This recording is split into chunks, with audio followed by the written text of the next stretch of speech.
Start ಆಗಿದೆ. ಶ್ರೀ ಗುರುಭ್ಯೋ ನಮಃ ಹರಿ ಓಂ. ಆಪಾದಮೌಲಿಪರ್ಯಂತಂ ಗುರುಣಾಂ ಆಕೃತಿಂ ಸ್ಮರೇತ್ ತೇನ ವಿಘ್ನಾಃ ಪ್ರಣಶ್ಯಂತಿ ಸಿದ್ಧ್ಯಂತಿ ಚ ಮನೋರಥಾಃ. ಮಧ್ವಪತಿ ದಿವ್ಯಪಾದಾಬ್ಜಮದುಪಂ ವಿದ್ವದಾರ್ಯ ಶ್ರೀವರವಿಠ್ಠಲಕರಜಂ ಮದ್ಗುರೋ ಸದ್ಹೃದಯಾವಾಸಂ ಮುದ್ದು ಮೋಹನದಾಸವರ್ಯಂ ಭಜೆ. ಅಜ್ಞಾನತಿಮಿರಚ್ಛೇದಂ ಬುದ್ಧಿಸಂಪತ್ಪ್ರದಾಯಕಂ ವಿಜ್ಞಾನವಿಮಲಂ ಶಾಂತಂ ವಿಜಯಾಖ್ಯ ಗುರುಂ ಭಜೆ.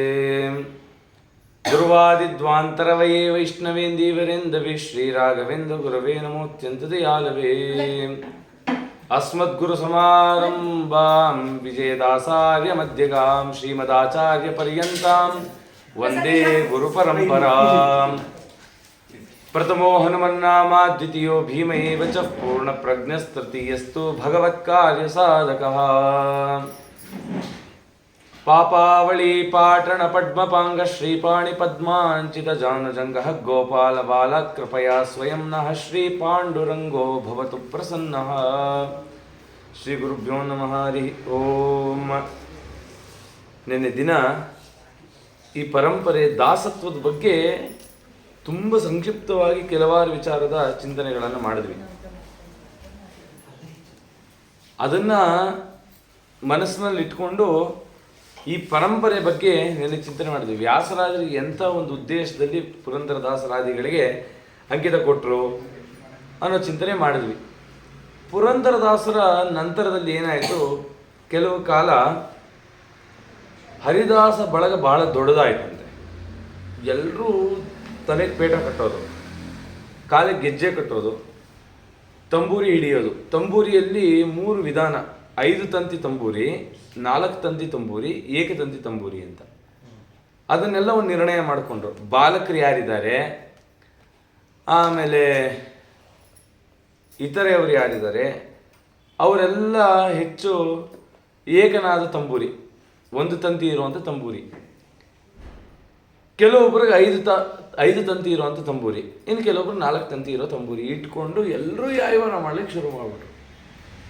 ಹೇಗೆ ಅಂತಂದರೆ, ಈ ಜೇನ್ನೊಣ ನೋಡ್ರಿ, ಬೆಳಗ್ಗೆ ಹೊತ್ತು ಗೂಡಿಂದ ಅಷ್ಟು ಜೇನ್ನೊಣ ಒಟ್ಟಿಗೆ ಬಂದು ಒಂದು ಕಡೆ ಬಂದರೆ ನಾವೇನಾರು ಅಲ್ಲಿದ್ದರೆ ನಮಗೆ ಭಯ ಆಗುತ್ತೆ, ಇದೆಲ್ಲಿ ಕಚ್ಚಿಬಿಡುತ್ತೋ ಅಂತ. ಅದು ಒಂದು ಕಚ್ಚಲ್ಲ.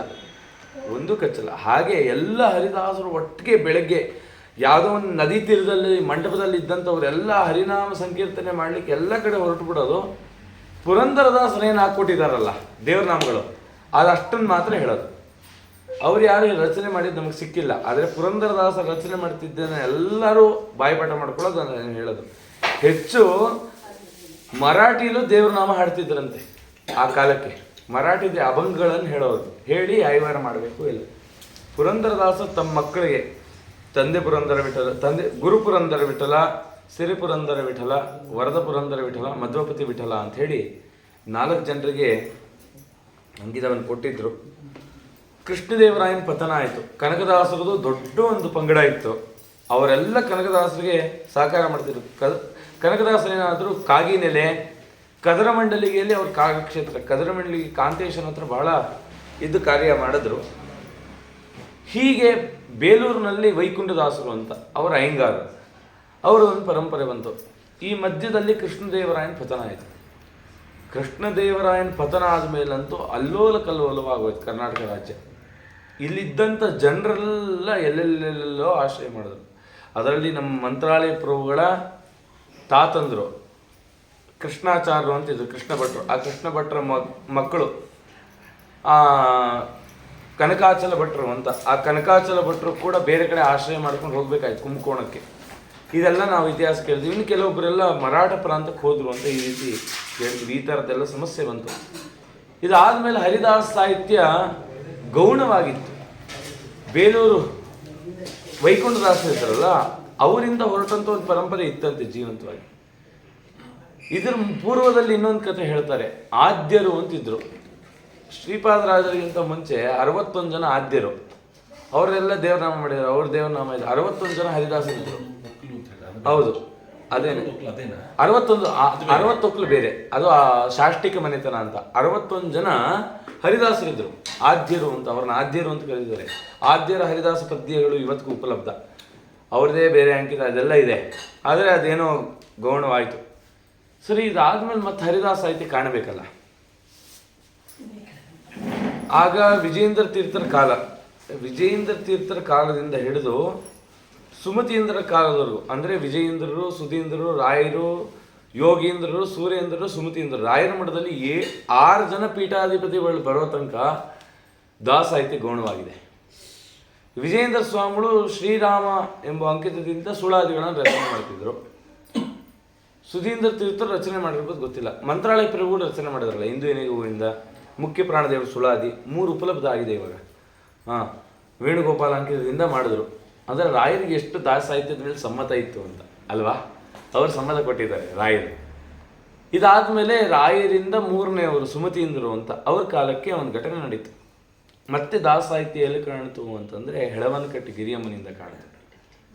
ಹೆಳವನಕಟ್ಟೆ ಗಿರಿಯಮ್ಮ ಬಾಲಕಿ. ಆ ಗಿರಿಯಮ್ಮನಿಗೆ ವಿಶೇಷವಾದ ರಂಗನಾಥನಲ್ಲಿ ಭಕ್ತಿ. ಎಂಥ ಭಕ್ತಿ ಅಂತಂದರೆ, ಒಬ್ರು ಯಾರೋ ಗಿರಿಯಮ್ಮನ ಕಾಲಕ್ಕೆ ಮಂತ್ರಾಲಯಕ್ಕೆ ಬಂದು ಸೇವೆ ಮಾಡಿದ್ರಂತೆ, ಗಂಡ ಹೆಂಡತಿ. ಅವ್ರ ಮಗಳಿಗೆ ಬಾಲಕಿ ಅವಳಿಗೆ ಕಣ್ಣು ಹೊಟ್ಟೋಗುತ್ತೆ. ಅವ್ರು ಬಂದು ಮಂತ್ರಾಲಯದ ಸೇವೆ ಮಾಡೋರು. ರಾಯರು ವಿಶೇಷ ಸೇವೆ ನಡೀತು. ಸೇವೆ ಎಲ್ಲ ಮಾಡಿದ್ಮೇಲೆ ರಾಯರು ಎಲ್ರಿಗೂ ಅನುಗ್ರಹ ಮಾಡ್ತಿದ್ದಾರೆ, ಅವ್ರಿಗೆ ಮಾತ್ರ ಅನುಗ್ರಹ ಇಲ್ಲ, ಸೂಚನೆ ಇಲ್ಲ. ಒಮ್ಮೆ ಸ್ವಪ್ನ ಆಯಿತು, ನಾನು ಹಿಂಗೆ ಫಲ ಕೊಡಲ್ಲ, ಈ ಥರ ಹೆಳವನಕಟ್ಟೆ ಅಂತಿದೆ, ಅಲ್ಲೊಬ್ಳು ಗಿರಿಯಮ್ಮ ಅಂತಿದ್ದಾಳೆ, ಅವಳು ಫಲ ಕೊಡ್ತಾಳೆ ಅಂತ. ಆ ಮಗಳನ್ನು ಕರ್ಕೊಂಡು ಹೆಳವನಕಟ್ಟೆಗೆ ಬಂದರು. ಹೆಳವನಕಟ್ಟೆಗೆ ಬಂದರು, ಗಿರಿಯಮ್ಮ ಇದ್ಲು, ಅವ್ರ ಹತ್ರ ಬಂದರು. ಮಾವ ಕೂತಿದ್ದ ಹೊರಗಡೆ. ಯಾರು ನೀವು ಅಂತ ಕೇಳೋದು. ಈ ಥರ ಗಿರಿಯಮ್ಮ. ಏನು ಗಿರಿಯಮ್ಮನ ನೋಡೋಕೆ ಬರೋ ಅಹಂಕಾರ ತನಗೆ. ಆಮೇಲೆ ನೋಡು, ನಿನ್ನ ನೋಡೋಕೆ ಯಾರೋ ಬಂದಿದ್ದಾರೆ. ಅವನಿಗೆ ಅಷ್ಟು ಗರ್ವ. ಇವ್ರು ಗಿರಿಯಮ್ಮ ಬನ್ನಿ, ಮೊದಲು ಒಳಗೆ ಬನ್ನಿ, ಆಮೇಲೆ ಮಾತಾಡೋಣ ಅದು, ಅದು ವಿನಯ. ಒಳಗೆ ಕರೆದು ಕುಳಿದು ಏನಾಯಿತು, ಹಿಂಗೆ ರಾಯರು ಸೇವೆ ಮಾಡಿದ್ರೆ ನಿಮ್ಮ ಹತ್ರ ಬರ್ತದೆ, ನಾನೇನು ಕೊಡಲಿ, ನನ್ನ ಹತ್ರ ಏನಿದೆ ಫಲ, ಕುರುಡಿಗೆ ನಾನು ಕಣ್ಬರ್ಸ್ಲಿಕ್ಕೆ ಆಗತ್ತಾ? ರಾಯರು ಸೂಚನೆ ಕೊಟ್ಟರಂತೆ, ಅವಳು ದೇವ್ರ ಮುಂದೆ 2 ತುಪ್ಪದ ದೀಪ ಹಚ್ಚಿಟ್ಟಿದ್ಲಿ, ಹೀಗೆ ಅದು ಆರೋಗಿತ್ತು. ಆ ಮಸಿ ತೊಗೊಂಡು ಆ ಹುಡುಗಿ ಕಣ್ಣಿಗೆ ಹಚ್ಚಿದ್ರೆ ಕಣ್ಣು ಬಂತು. ಇಂಥ ಕಾರ್ಯ ಮಾಡಿಸ್ಬಿಟ್ರು ಮಂತ್ರಾಲಯ ಪ್ರಭುಗಳು. ಗಿರಿಯಮ್ಮನಿಗೆ ಅಷ್ಟು ಅನುಗ್ರಹ. ಸುಮತೀಂದ್ರ ತೀರ್ಥರು ಆ ಹೆಳವನಕಟ್ಟಿಗೆ ಬಂದರು. ಏನು ಪಂಡಿತರು, ನಾನು ಮುಂದೆ ಅಂತ ಮೂಲರಾಮದೇವ ಪೂಜೆ ಆಗಿದೆ, ನನಗೆ ಬೇಕು ತೀರ್ಥ, ನನಗೆ ಬೇಕು ತೀರ್ಥ ಅಂತ ಕೈ ಚಾಚಿಸ್ತಾ ಇದ್ದಾರೆ. ಸುಮತೀಂದ್ರ ತೀರ್ಥರು ಯಾರಿಗೂ ತೀರ್ಥ ಕೊಡದೆ ಗಿರಿಯಮ್ಮ ಬಾ ಅಂತೇಳಿ ಗಿರಿಯಮ್ಮನಿಗೆ ಫಸ್ಟ್ ತೀರ್ಥ ಕೊಟ್ಟರು. ಅಷ್ಟು ಪಂಡಿತರುಗಳು ಮುಂದೆ ಒಬ್ಬಳು ಹೆಣ್ಣುಮಗಳಿಗೆ ಸ್ಥಾನ ಕೊಟ್ಟಿದ್ದಾರೆ ಅಂತಂದರೆ ಎಂಥ ಕೀರ್ತಿ ಕೊಟ್ಟಿದ್ದಾರೆ ಹೆಣ್ಮಕ್ಳಿಗೆ ನಮ್ಮ ಸುಮತೀಂದ್ರ ತೀರ್ಥರು ಅಲ್ವಾ. ಆ ರೀತಿ ಆ ಗಿರಿಯಮ್ಮನಿಂದ ಪರಂಪರೆ ಬರಲಿಲ್ಲ. ಹೆಳವನಕಟ್ಟೆ ರಂಗ ಅಂಬ ಅಂಕಿತದಿಂದ ಮಾಡ್ತಿದ್ರು. ಅದರಂತೆ ನಾಳೆ ಒಬ್ಬರದ್ದು ಪೂರ್ವಾರಾಧನೆ. ಅವ್ರು ಯಾರು ಅಂದರೆ ಕಾಕಂಡಿಕೆ ಮಹಿಪತಿ ದಾಸರು. ಅವ್ರು ಕಂಡ್ರು. ಕಾಕಂಡಿಕೆಯ ಮಹಿಪತಿ ದಾಸರು. ಮತ್ತೆ ಪುರಂದರದಾಸರ ಕಾಲ ನಂತರದಲ್ಲಿ ಕಂಡಂತ ಮೊದಲನೇ ಹರಿದಾಸರು ಯಾರು ಅಂತಂದರೆ ಕಾಕಂಡಿಕೆಯ ಮಹಿಪತಿ ದಾಸರು. ಕಾಕಂಡಿಕೆ ಮಹಿಪತಿ ದಾಸರ ಮಹಿಮೆ ಚಮತ್ಕಾರ, ಅದ್ಭುತ. ಏನು ಅಂತಂದರೆ ಇವತ್ತೆಲ್ಲ ನಾವು ಯಾವುದೋ ಒಂದು 2-3 ಭಾಷೆ ಕಲ್ತ್ಕೊಂಡು ನಾವು ಭಾಗವತನ ಪ್ರವಚನ ಮಾಡ್ಬೋದು.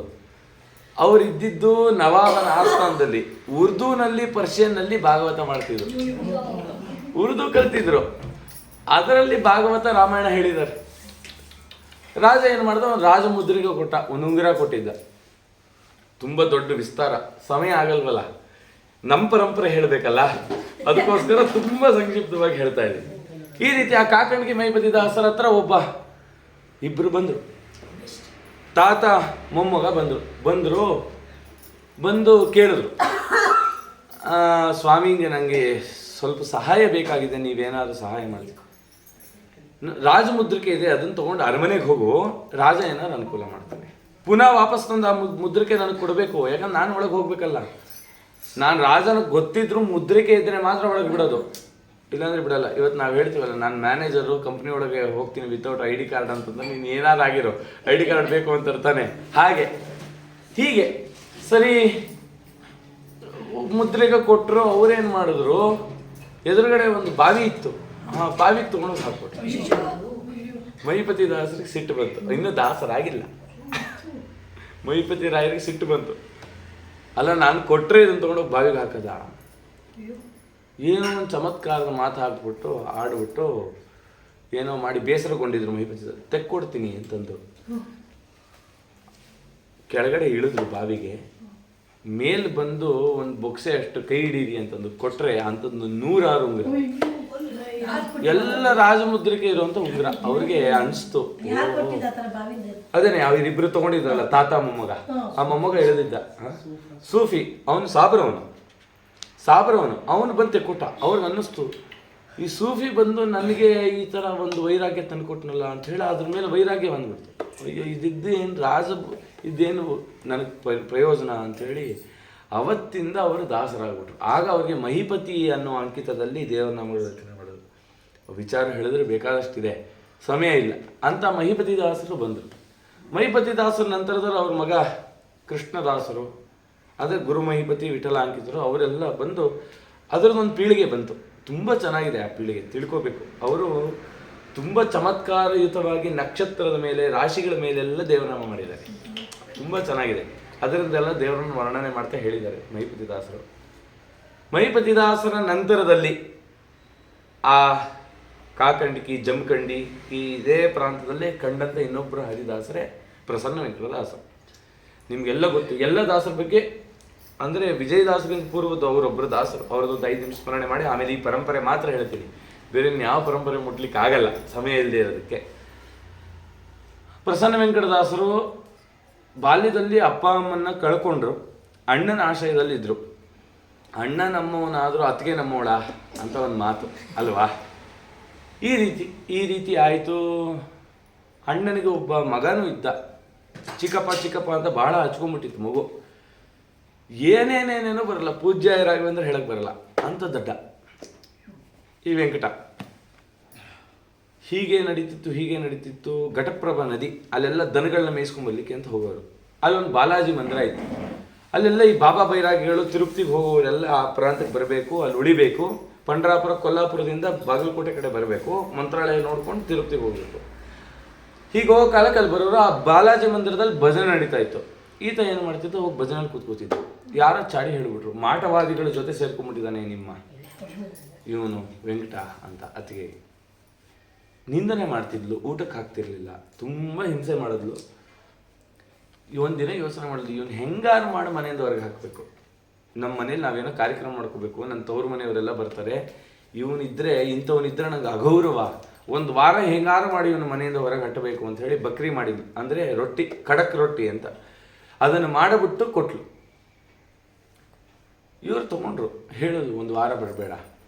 ಆಯಿತು ಬರಲ್ಲ, ಒಂದು ವಾರ ತುಂಬ ಗಟ್ಟಿ ಇದೆ, ಒಂದು ಲೋಟ ಮಜ್ಜಿಗೆ ಕೊಟ್ಟುಬಿಡಿ, ಅದನ್ನು ಅದ್ದಿ ಅದನ್ನು ನೆನೆಸ್ಕೊಂಡು ತಿಂತೀನಿ. ನಿನ್ನಂಥ ದರಿದ್ರದವನು ಮಜ್ಜಿಗೆನ ನಡಿ ಅಂತ ಅಂದ್ಬಿಟ್ಟು. ಅವ್ರಿಗೆ ಅದ್ರ ಮನಸ್ಸಿಗೆ ನೋವಾಯಿತು. ಒಂದು ಮಜ್ಜಿಗೆಗೆ ಪರಾಧೀನ ಆಗ್ಬಿಟ್ನ ನಾನು. ಒಂದು ಮಜ್ಜಿಗೆ ಕೇಳಲಿಕ್ಕೂ ಮಜ್ಜಿಗೆಗೂ ಯೋಗ್ಯತೆ ಇಲ್ವ ನನಗೆ ಅಂತ ತೀರ್ಮಾನ ಮಾಡ್ಕೊಂಡು ಅಲ್ಲೇ ಬಕ್ರಿ ಇಟ್ಟರು. ಹೊರಡೋಣ ಅಂತ ಬಾಲಾಜಿ ಮಂದಿರಕ್ಕೆ ಹೊರಟರು. ಅಲ್ಲಿ ಬಾಬಾ ಬೈರಾಗಿಗಳ ಜೊತೆ ಸೇರಿ ಮಂತ್ರಾಲಯಕ್ಕೆ ಬಂದು ತಿರುಪತಿಗೆ ಬಂದರು. ಆ ತಿರುಪತಿಗೆ ಬರೋ ಅಷ್ಟರಲ್ಲಿ ಅವ್ರ ದೇಹದಲ್ಲಿ ಚರ್ಮ ಮೂಳೆ ಬಿಟ್ಟರೇನೇನಿಲ್ಲ ಅಂತೆ, ಏನೂ ಇಲ್ಲ. ಈ ರೀತಿಯಾಗಿ ಬಂದು ಬಿದ್ದುಬಿಟ್ರು. ಅವ್ರ ಜೊತೆಗಿದ್ದವರೆಲ್ಲ ಬೆಟ್ಟ ಹತ್ತು ಹೋಗ್ಬಿಟ್ರು, ಇವ್ರು ಮಾತ್ರ ಬಿದ್ದುಬಿಟ್ರು. ನನ್ನ ಜೀವನ ಮುಗೀತು ಅಂದ್ಕೊಂಡ್ರು. ಹರಿದಾಸರದೆಲ್ಲ ಹೀಗೆ, ಜೀವನ ಮುಗೀತು ಅನ್ನೋ ಟೈಮಿಗೆ ದೇವ್ರು ಬರ್ತಾರೆ. ನೆನೆ ಚಿಂತನೆ ಮಾಡಿದ್ವಲ್ಲ, ದೇವ್ರು ಏನೇನು ಮಾಡ್ತಾನೆ ಹರಿದಾಸರಿಗೆ, ಎಲ್ಲ ಕಷ್ಟ ಕೊಟ್ಟು ತಾನು ಬರ್ತಾನೆ. ಬಂದ್ಮೇಲೆ ಹೇಗಿರ್ತಾನೆ, ಒಂದು ಕ್ಷಣ ಬಿಡಲ್ಲ.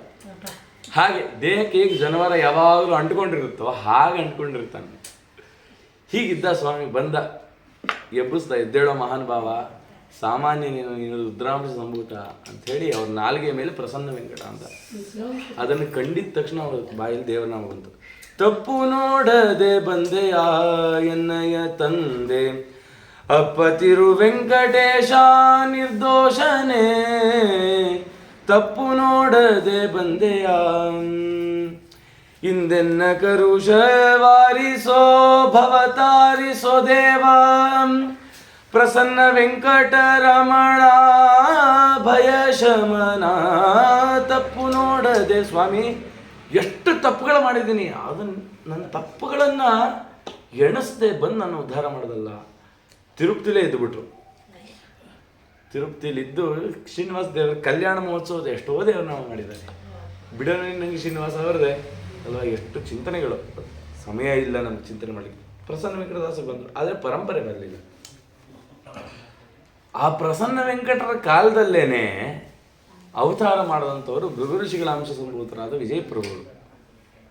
ವಿಜಯರಾಯರದೆಲ್ಲ ಗೊತ್ತು ನಮ್ಗೆ. ಬಾಲ್ಯದಲ್ಲಿ ಕಷ್ಟ ಇತ್ತು, ತುಂಬ ಬಡತನ, ಆತ್ಮಹತ್ಯೆ ಮಾಡ್ಕೋಬೇಕು ಅಂತ ಹೋದರು ಅಂತಲೂ ಕೇಳ್ತೀವಿ. ಈಗಿದ್ದ ಕಾಲಕ್ಕೆ ಪುರಂದರದಾಸರವ್ರ ಸ್ವಪ್ನದಲ್ಲಿ ಬಂದು ವಿಜಯ ವಿಠಲ ಅಂತ ಅಂಕಿತ ಇಟ್ಟ ಮೇಲೆ ಅವ್ರ ಜೀವನವೇ ಬದಲಾಯಿತು. ಯಾರು ನಿಜವಾಗ್ಲೂ ಅಂಕಿತವನ್ನು ಸ್ವೀಕಾರ ಮಾಡಿ ದಕ್ಕಿಸ್ಕೋತಾರೋ, ಅಂಕಿತ ಪೂರ್ವದಲ್ಲಿ ಅವ್ರಿಗೆ ಏನೇನು ಕಷ್ಟ ಇತ್ತೋ ಗೊತ್ತಿಲ್ಲ, ಅಂಕಿತ ಆದಮೇಲೆ ಅದನ್ನೇನಾದ್ರು ನಿಜವಾಗ್ಲೂ ಪರಿಪಾಲನೆ ಮಾಡಿದ್ರೆ ಖಂಡಿತ ವಿಜಯದಾಸರ ಜೀವನ ಎಷ್ಟು ಚೆನ್ನಾಗಾಯಿತು. ಅವ್ರ ಯೋಗ್ಯತೆ ದೊಡ್ಡದು, ನಮ್ಮ ಜೀವನ ಖಂಡಿತ ಹಾಗೆ ಉದ್ಧಾರ ಆಗುತ್ತೆ. ಅದಂತೂ ನಿಶ್ಚಯ. ಅದರಲ್ಲಿ ನಂಬಿಕೆ ಬೇಕು, ಆ ನಂಬಿಕೆ ಬೇಕು, ಅದರಂತೆ ನಡ್ಕೋಬೇಕು. ಖಂಡಿತ ಅನುಗ್ರಹ ಆಗುತ್ತೆ. ದಡ್ಡನಾದಂಥವನು ಉದ್ಧಾರ ಆಗ್ತಾನೆ.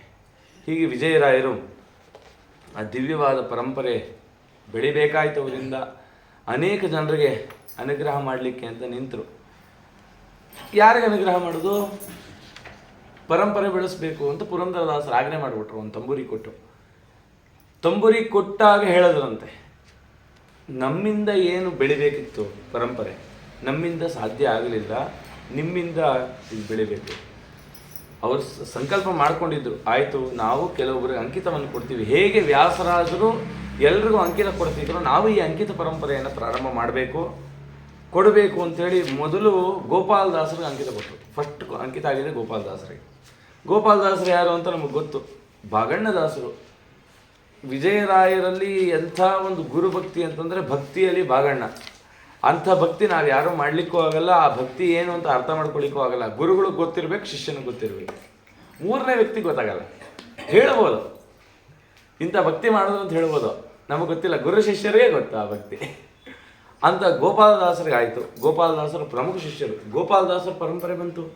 ಗೋಪಾಲದಾಸರು ತಮ್ಮ ಶಿಷ್ಯಂದ್ರಿಗೆ, ತಮ್ಮಂದ್ರಿಗೇನೆ ಗುರುಗೋಪಾಲ ವಿಠಲ, ವರದಗೋಪಾಲ ವಿಠಲ, ತಂದೆ ಗೋಪಾಲ ವಿಠಲ ಅಂತ ಅಂಕಿತವನ್ನು ಕೊಟ್ಟರು. ಸರಿ, ಅದಾದಮೇಲೆ ವಿಜಯರಾಯರು ತಮ್ಮ ಆನಂದದಾಸರು ಅಂತ, ಆನಂದಪ್ಪ ಅಂತ, ಆ ಆನಂದಪ್ಪನಿಗೆ ಹಯವದನ ವಿಠಲ ಅಂತ ಅಂಕಿತ ಕೊಟ್ಟರು.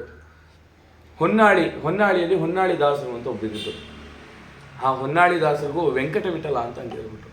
ಎಷ್ಟೋ ವೆಂಕಟ ವಿಠಲ ಅಂಕಿತ ಇದೆಯಲ್ಲ, ಆ ವೆಂಕಟ ವಿಠಲ ಯಾರಂದ್ರೆ ವಿಜಯರಾಯ ಶಿಷ್ಯರು, ಹೊನ್ನಾಳಿ ದಾಸರು. ಅದಾದಮೇಲೆ ಗುರು ಮಧ್ವೇಶ ವಿಠಲ ಅಂತ ಕೂಡ್ಲಿ ಮಧ್ವಾಚಾರ್ಯರು ಅಂತಿದ್ರು, ಅವರಿಗೆ ಅಂಕಿತ ಕೊಟ್ಟರು. ತಮ್ಮ ಸಾಕು ಮಗ ಮೋಹನ್ ದಾಸರು ಮೋಹನ ವಿಠಲ ಅಂತ ಅಂಕಿತ ಕೊಟ್ಟರು. ಆರನೇ ಅವರೇ ಈ ಪರಂಪರೆಯ ಮೂಲ ಪುರುಷರು ವೇಣುಗೋಪಾಲ ದಾಸರು. ಆ ತಿಮ್ಮಣ್ಣನಿಗೆ, ಪಂಗನಾಮ ತಿಮ್ಮಣ್ಣನಿಗೆ ವೇಣುಗೋಪಾಲ ವಿಠಲ ಅಂತ ಅಂಕಿತ ಕೊಟ್ಟರು. ಅದಾದಮೇಲೆ ಬೇಲೂರು ವೆಂಕಟದಾಸರು ಅಂತ, ಅವರಿಗೆ ವೆಂಕಟೇಶ ವಿಠಲ ಅಂತ ಅಂಕಿತ ಕೊಟ್ಟರು. ಶೇಷಗಿರಿದಾಸರು, ವಿಜಯರಾಯ ತಮ್ಮ ಸ್ವಂತ ಮಗ, ಅವರಿಗೆ ಹೈಗ್ರೀವ ವಿಠಲ ಅಂತ ಅಂಕಿತ ಕೊಟ್ಟರು. ಆಮೇಲೆ ಮೀನಪ್ಪ ದಾಸ ಅಂತ ಒಬ್ಬರಿದ್ದಾರೆ, ಅವರಿಗೆ ಮುದ್ದು ವಿಠಲ ಅಂತ ಅಂಕಿತ. ಈ 9 ಜನರಿಗೆ ಇರೋ ಕಾಲಕ್ಕೆ ಅಂಕಿತ ಆಯಿತು. ಆಮೇಲೆ ವಿಜಯರಾಯರಿಂದ ಅಂಕಿತ ಪಡೆದಂಥವರು ವಿಜಯರಾಯರ ಕಾಲಾನಂತರದಲ್ಲಿ ಸ್ವಪ್ನಾಂಕಿತ ಗುರು ವಿಜಯ ವಿಠಲ ದಾಸರು. ಅವರು ಸ್ವಪ್ನ ಮೂಲಕ ವಿಜಯರಾಯರ ಅಂಕಿತ ಕೊಟ್ಟರು ಅಂತ ಈ ರೀತಿ ಕೇಳ್ತೀವಿ. ಗೋಪಾಲದಾಸರದ್ದು ಇವ್ರದ್ದೆಲ್ಲರದ್ದು ಪರಂಪರೆ ಬಂದಿದ್ದು ಮೂವರದೇ. 9 ಜನಕ್ಕೆ ಅಂಕಿತ, 10 ಜನ ಅಂತ ಅಂದ್ಕೊಂಡ್ರು ಪರಂಪರಾ ಬಂದಿದ್ದು 3. ಒಂದು ಗೋಪಾಲದಾಸರ ಪರಂಪರೆ. ಅದೇ ಗೋಪಾಲದಾಸರ ಪರಂಪರೆಯಲ್ಲಿ ನೆಂಟಪೆದ್ದ ಗೋಪಾಲ ವಿಠಲ ದಾಸರು, ಗುರುಜಗನ್ನಾಥ ದಾಸರ ಶಿಷ್ಯರು ವರದೇಶ ವಿಠಲರು, ವರದ ವಿಠಲರು, ಸುಂದರ ವಿಠಲರು, ಇವರಿಗೆಲ್ಲರಿಗೂ ಅಂಕಿತ ಆಯಿತು. ಆ ಪರಂಪರೆ ಬಂತು, ಗೌಣವಾಯಿತು ಮತ್ತು ಮುಂದೆ ಬೆಳೀಲಿಲ್ಲ. ಅಂದರೆ ಎಲ್ಲ ಪ್ರಾಂತಕ್ಕೂ ಹರಡಲಿಲ್ಲ. ಸರಿ, ಆಮೇಲೆ ಈ ಮೋಹನ್ ದಾಸರ ಪರಂಪರೆ ಬಂತು. ವಿಜಯ ರಾಮಚಂದ್ರ ವಿಠಲ ದಾಸರು, ಜಯೇಶ್ ವಿಠಲರು, ಮೈಸೂರು ಕಟ್ಟೆಮನೆ, ಅದೊಂದು ಪರಂಪರೆ ಬಂತು. ಅದು ಸ್ತಬ್ಧವಾಯಿತು. ಅದು ಸ್ತಬ್ಧವಾಯಿತು. ತದನಂತರದಲ್ಲಿ ಇದ್ದಂಥದ್ದು ವೇಣುಗೋಪಾಲದಾಸರ ಪರಂಪರೆ. ವಿಜಯರಾಯರ ಪ್ರಮುಖ ಶಿಷ್ಯರಲ್ಲಿ ವೇಣುಗೋಪಾಲದಾಸರು. ಈ ಪರಂಪರೆ ಮಾತ್ರ ನಾವು ಚಿಂತನೆ ಮಾಡೋಣ. ಈ ವೇಣುಗೋಪಾಲದಾಸರು ಯಾರು ಅಂತ ಎಲ್ರಿಗೂ ಗೊತ್ತು, ಆದರೆ ಒಂದು ಸ್ಮರಣೆ ಮಾಡಬೇಕು ಅನ್ನೋದಕ್ಕೋಸ್ಕರ ಮಾಡಿ ಬೇರೆ ಎಲ್ಲ ಹರಿದಾಸರ ಬಗ್ಗೆ ಚಿಂತನೆ ಮಾಡೋಣ. ವಿಜಯರಾಯರು ಆದವಾನಿಗೆ ಹೆಚ್ಚು ಬರ್ತಿದ್ರು. ಯಾಕೆ ಅಂತಂದರೆ ಈ ತಿಮ್ಮಣ್ಣದಾಸರ ತಂದೆಗೆ ಅನುಗ್ರಹ ಮಾಡಿದ್ದಾರೆ. ಅವರು ದಿವಾನರಾಗಿದ್ದರು ಫಸ್ಟು ಆದವಾನಿ ನವಾಬನಿಗೆ. ನವಾಬ ಸಾಬ್ರವನು, ಅವನಿಗೆ ಅವನ ಧರ್ಮನೇ ಶ್ರೇಷ್ಠ. ನಾವು ಹೇಳ್ತೀವಲ್ಲ ಮಾಧ್ವರೇ ಶ್ರೇಷ್ಠ, ನಮ್ಮಡದವರೇ ಶ್ರೇಷ್ಠ ಅಂತೀವಲ್ಲ, ಹಾಗೆ ಅವರು ನಾವೇ ಶ್ರೇಷ್ಠ ಅಂತ. ಯಾವತ್ತು ನಾವೇ ಶ್ರೇಷ್ಠ ಅನ್ನೋದು ನಾವು ಹೇಳಬಾರ್ದು, ಸ್ವಾಮಿ ಹೇಳಬೇಕು ಇನ್ನೊಂದು ಶ್ರೇಷ್ಠ ಅಲ್ವಾ. ಆ ಶುದ್ಧತೆ ನಮ್ಮಲ್ಲಿ ಕಾಪಾಡಿದ್ರೆ ನಮ್ಮನ್ನು ಶ್ರೇಷ್ಠನನ್ನಾಗಿ ಮಾಡೋನವನು. ನಾವು ಹೆಸರಿಗೆ ಬೋರ್ಡ್ ಹಾಕೋಬೋದು ನಾವು ಶ್ರೇಷ್ಠರು ಅಂತ. ನಾವು ಶ್ರೇಷ್ಠರಾಗಕ್ಕಾಗಲ್ಲ, ಸ್ವಾಮಿ ಮಾಡಬೇಕು ನಮ್ಮ ಶ್ರೇಷ್ಠ. ಯಾರು ನಮ್ಮನ್ನು ನಾವು ಶ್ರೇಷ್ಠ ಅಂತ ಅನ್ಕೋತಾರೋ ಆ ದಾಸತ್ವದ ಬುದ್ಧಿಯಲ್ಲಿ ನನ್ನನ್ನು ನಾನು ಶ್ರೇಷ್ಠ ಅಂತ ಹೇಳ್ಕೊಡೋದೇ ಅಬದ್ಧ ಅಂತೆ. ಶಟ್ಟಿಗಳು ಅಂತ ಕರಿತೀವಲ್ಲ, ಶಟ್ಟಿಗಳಿಗೆ ಮೂಲ ವರ್ಡ್ ಯಾವುದು ಅಂದರೆ ಶ್ರೇಷ್ಠಿಗಳು ಅಂತ. ಅವರು ತುಂಬ ಶ್ರೇಷ್ಠರಂತೆ, ಅವ್ರ ವ್ಯಾಪಾರದಲ್ಲಿ ಶುದ್ಧವಾಗಿದ್ದರು, ಅದಕ್ಕೆ ಅವರು ಶ್ರೇಷ್ಠರು ಅಂತ. ಶ್ರೇಷ್ಠಿಗಳು ಏನಾಯಿತು, ನಮ್ಮಂಥವ್ರ ಬಾಯಿಗೆ ಬಿದ್ದು ಬಿದ್ದು ಶೆಟ್ಟಿಗಳಾಗೋಯ್ತು. ಹೀಗೆ ಹಾಗೆ ಈ ಪರಂಪರೆ ಆ ನವಾಬನಲ್ಲಿ ನಾನೇ ಶ್ರೇಷ್ಠ ಅನ್ನೋದು ಒಂದು ಬಂತು. ದಡ್ಡ ನವಾಬ, ದಡ್ಡ ಅಂದರೆ ಯಾವ ಲೆಕ್ಕಾಚಾರ ಬರೋಲ್ಲ, ಅವನಿಗೆ ಏನೇ ಕಾರ್ಯ ಆಗ್ಬೇಕಂದ್ರೆ ಬ್ರಾಹ್ಮಣರ ಸಹಕಾರವೇ ಬೇಕು. ಸರಿ, ಇವರನ್ನೆಲ್ಲ ಇಟ್ಕೊಂಡಿದ್ದ. ತದನಂತರದಲ್ಲಿ ತಿಮ್ಮಣ್ಣ ಅವ್ರ ಮಗ, ಅವರು ದಿವಾನರಾದರು. ಅವ್ರು ಹೇಗಿದ್ರು, ಅವರ ಗೋಪಿಚಂದನ ಧಾರಣೆ ನೋಡ್ಬಿಟ್ರೆ ಎದುರುಗಡೆ ಇದ್ದವನು ಅವರನ್ನು ದರ್ಶನ ಮಾಡಿ, ಅವ್ರ ಗೋಪಿಚಂದನ ದರ್ಶನ ಮಾಡಿದ್ರೆ ಸಾವಿರಾರು ಪಾಪ ಕಳೀತಿತ್ತಂತೆ. ಅವ್ರನ್ನ ಕಂಡ್ರೆ ಗೋಪಿಚಂದನ ಹಚ್ಕೊಂಡ್ರೆ ಪಾಪ ಕಳೆಯೋದಲ್ಲ, ಹಚ್ಕೊಂಡಿರೋರನ್ನ ನೋಡಿದ್ರೆ ಪಾಪ ಹೋಗುತ್ತೆ. ಆಯ್ತಾ, ಅಂಥ ಸಾಮರ್ಥ್ಯ ಇದೆ ಗೋಪಿಚಂದನಕ್ಕೆ. ಗೋಪಿಚಂದನ ಪಾಪಜ್ಞ ವಿಷ್ಣು ದೇಹ ಸಮುದ್ಭವ ಚಂದ್ರಾಂಕಿತ ನಮಸ್ತುಭ್ಯಂ ಧಾರಣಾನ್ ಮುಕ್ತಿ. ಧಾರಣೆ ಮಾಡಿದ್ರೇ ಮುಕ್ತಿ, ನೋಡಿದ್ರೇ ಮುಕ್ತಿ. ಧಾರಣೆಗೆ ಎಂಥ ಮುಕ್ತಿ ಅಲ್ವಾ. ಅಂಥ ಒಂದು ವಿಷ್ಣು ಲಾಂಛನದಲ್ಲಿ ದೀಕ್ಷೆ ಇದ್ದಂಥವ್ರು. ನಾವೆಲ್ಲ ಪಂಚಮುದ್ರೆ ಇಟ್ಕೋತೀವಲ್ಲ, ಯಾವುದು ಶಂಖ ಚಕ್ರ ಗದಾ ಪದ್ಮ ನಾರಾಯಣ ಅಂತ. ಹಿಂದೆ ಇನ್ನು ಕೆಲವೊಬ್ರು ಬಿಲ್ಲು ಬಾಣನೂ ಇಟ್ಕೊಳ್ಳೋರು, ಪರಮಾತ್ಮನ ಆಯುಧ ಅಂತ. ಈ ಥರದ್ದೆಲ್ಲ ಇತ್ತಂತೆ. ಅಂಥ ಒಳ್ಳೆ ವಿಷ್ಣು ಲಾಂಛನವನ್ನು ಹೊಂದಂಥ ವ್ಯಕ್ತಿ ನವಾಬನ ಹತ್ರ ಹೋದರೆ ಅವನು ಇವನನ್ನು ಕಂಡ್ರೆ ಸಿಟ್ಟು. ಯಾಕೆ? ಮೈ ತುಂಬ ನಾಮ ಹಚ್ಕೊಂಡ್ಬರ್ತಾನೆ. ನಮ್ಮ ಹಣೆಯಲ್ಲಿ ಏನೂ ಇರಬಾರ್ದು ಅಲ್ವ. ಸಾವಿರ ಹಣೆಯಲ್ಲಿ ಅವ್ರೇನು ಇಟ್ಕೋತಾರೆ, ಏನಿಲ್ಲ. ಇವನ ಹಣೆಯಲ್ಲೂ ಏನೂ ಇರಬಾರ್ದು. ಆ ಥರ ಅವನು ಹಿಂಸೆ ಕೊಡೋಕ್ಕೆ ಶುರು ಮಾಡ್ದ. ಎಷ್ಟು ಹಿಂಸೆ ಅಂತಂದರೆ ಬಹಳ. ಹೆಂಗಾದ್ರು ಮಾಡಿ ಇವ್ರನ್ನ ತಗಲಾಕ್ಬೇಕು, ಹೇಗಾದ್ರು ಮಾಡಿ ಇವ್ರನ್ನ ಹಿಡಿದಾಕ್ಬೇಕು. ಇವ್ರೇನು ಮಾಡ್ತಿದ್ರು, ತುಂಬ ಸಾಧು ಸ್ವಭಾವ. ಯಾರು ಬಂದು ನಮಗೆ ಈ ಟ್ಯಾಕ್ಸ್ ಕಟ್ಟಲಿಕ್ಕಾಗಲ್ಲ ಭೂಮಿದು ಅಂತಂದರೆ ಬೇಡ ಬಿಡು ಅಂತ ಹೇಳ್ಬಿಡೋರಂತೆ. ಏನು ಮಾಡೋರು, ಅವ್ರ ಮನೇಲಿ ಇದ್ದಿದ್ದನ್ನು ಕೊಡೋರು. ಮನೇಲಿ ಏನಿತ್ತೋ ಅದನ್ನು ಕೊಡ್ತಾಯಿದ್ರು. ಅವನಿಗೆ ಹತ್ರ ಸುದ್ದಿ ಮುಟ್ಟೋದು, ಓ ನಿಮ್ಮ ದುಡ್ಡು ತಿಂದು ತಾನು ಕೊಟ್ಟು ತಾನು ರಾಜನಾಗಿ ಮೆರಿತಾ ಇದ್ದಾನೆ ಈ ತಿಮ್ಮಣ್ಣ, ಹೇಗಾರು ಮಾಡಿ ಅವನನ್ನು ಹುಗ್ಗಬೇಕು. ಲೆಕ್ಕಾಚಾರ ಎಲ್ಲ ನೋಡಿದ್ರೆ ಪಕ್ಕ ಇತ್ತು, ಏನೂ ಮಾಡೋಕ್ಕಾಗ್ತಿರ್ಲಿಲ್ಲ. ಹೀಗೆ ಸರಿ, ಹೀಗೆ ನಡೀತು ಸಮರ್ಥನೆ ಮಾಡ್ತಿದ್ರು. ಬೇಕಾದ ನನ್ನ ಜೀವ ಹೋದರೂ ಪರವಾಗಿಲ್ಲ, ವಿಷ್ಣು ಲಾಂಛನ ಬಿಡಲ್ಲ. ನೀ ಬಿಡಲ್ವಾ? ಬಿಡಿಸೋದು ನನಗೆ ಗೊತ್ತು ಅಂದ ನವಾಬ. ಮಗ ಇದ್ದ, ಸುಂದರವಾದ ಮಗ, 17 ವಯಸ್ಸು, ಯೌವನ ಅವಸ್ಥೆಗೆ ಬಂದಿದ್ದಾನೆ. ತನಗೆ ಒಬ್ಳು ಮಗಳಿದ್ದಾಳೆ.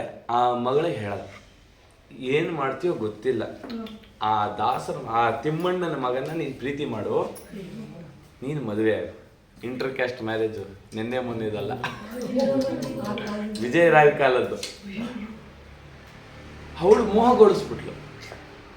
ಮೋಹಗೊಳಿಸಿದ್ದು ಇವರಿಬ್ಬರು ಓಡಾಡ್ತಿದ್ರು. ಅದನ್ನು ಕಂಡುಬಿಟ್ಟು ರಾಜ ನಿಂತಲ್ಲೇ ಮದುವೆ ಮಾಡಿಬಿಟ್ಟ.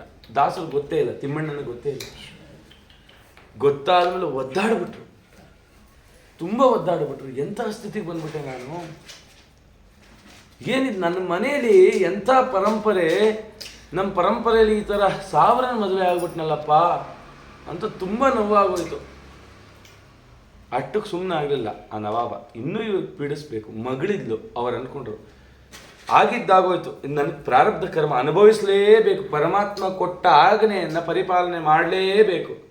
ಆಯಿತು, ಮಗಳ ಮದುವೆನಾದರೂ ಶುದ್ಧವಾಗಿ ಮಾಡೋಣ ಅಂತ ಇಡೀ ಆದವಾನಿಗೆ ತೋರಣ ಕಟ್ಟಿದ್ದರಂತೆ.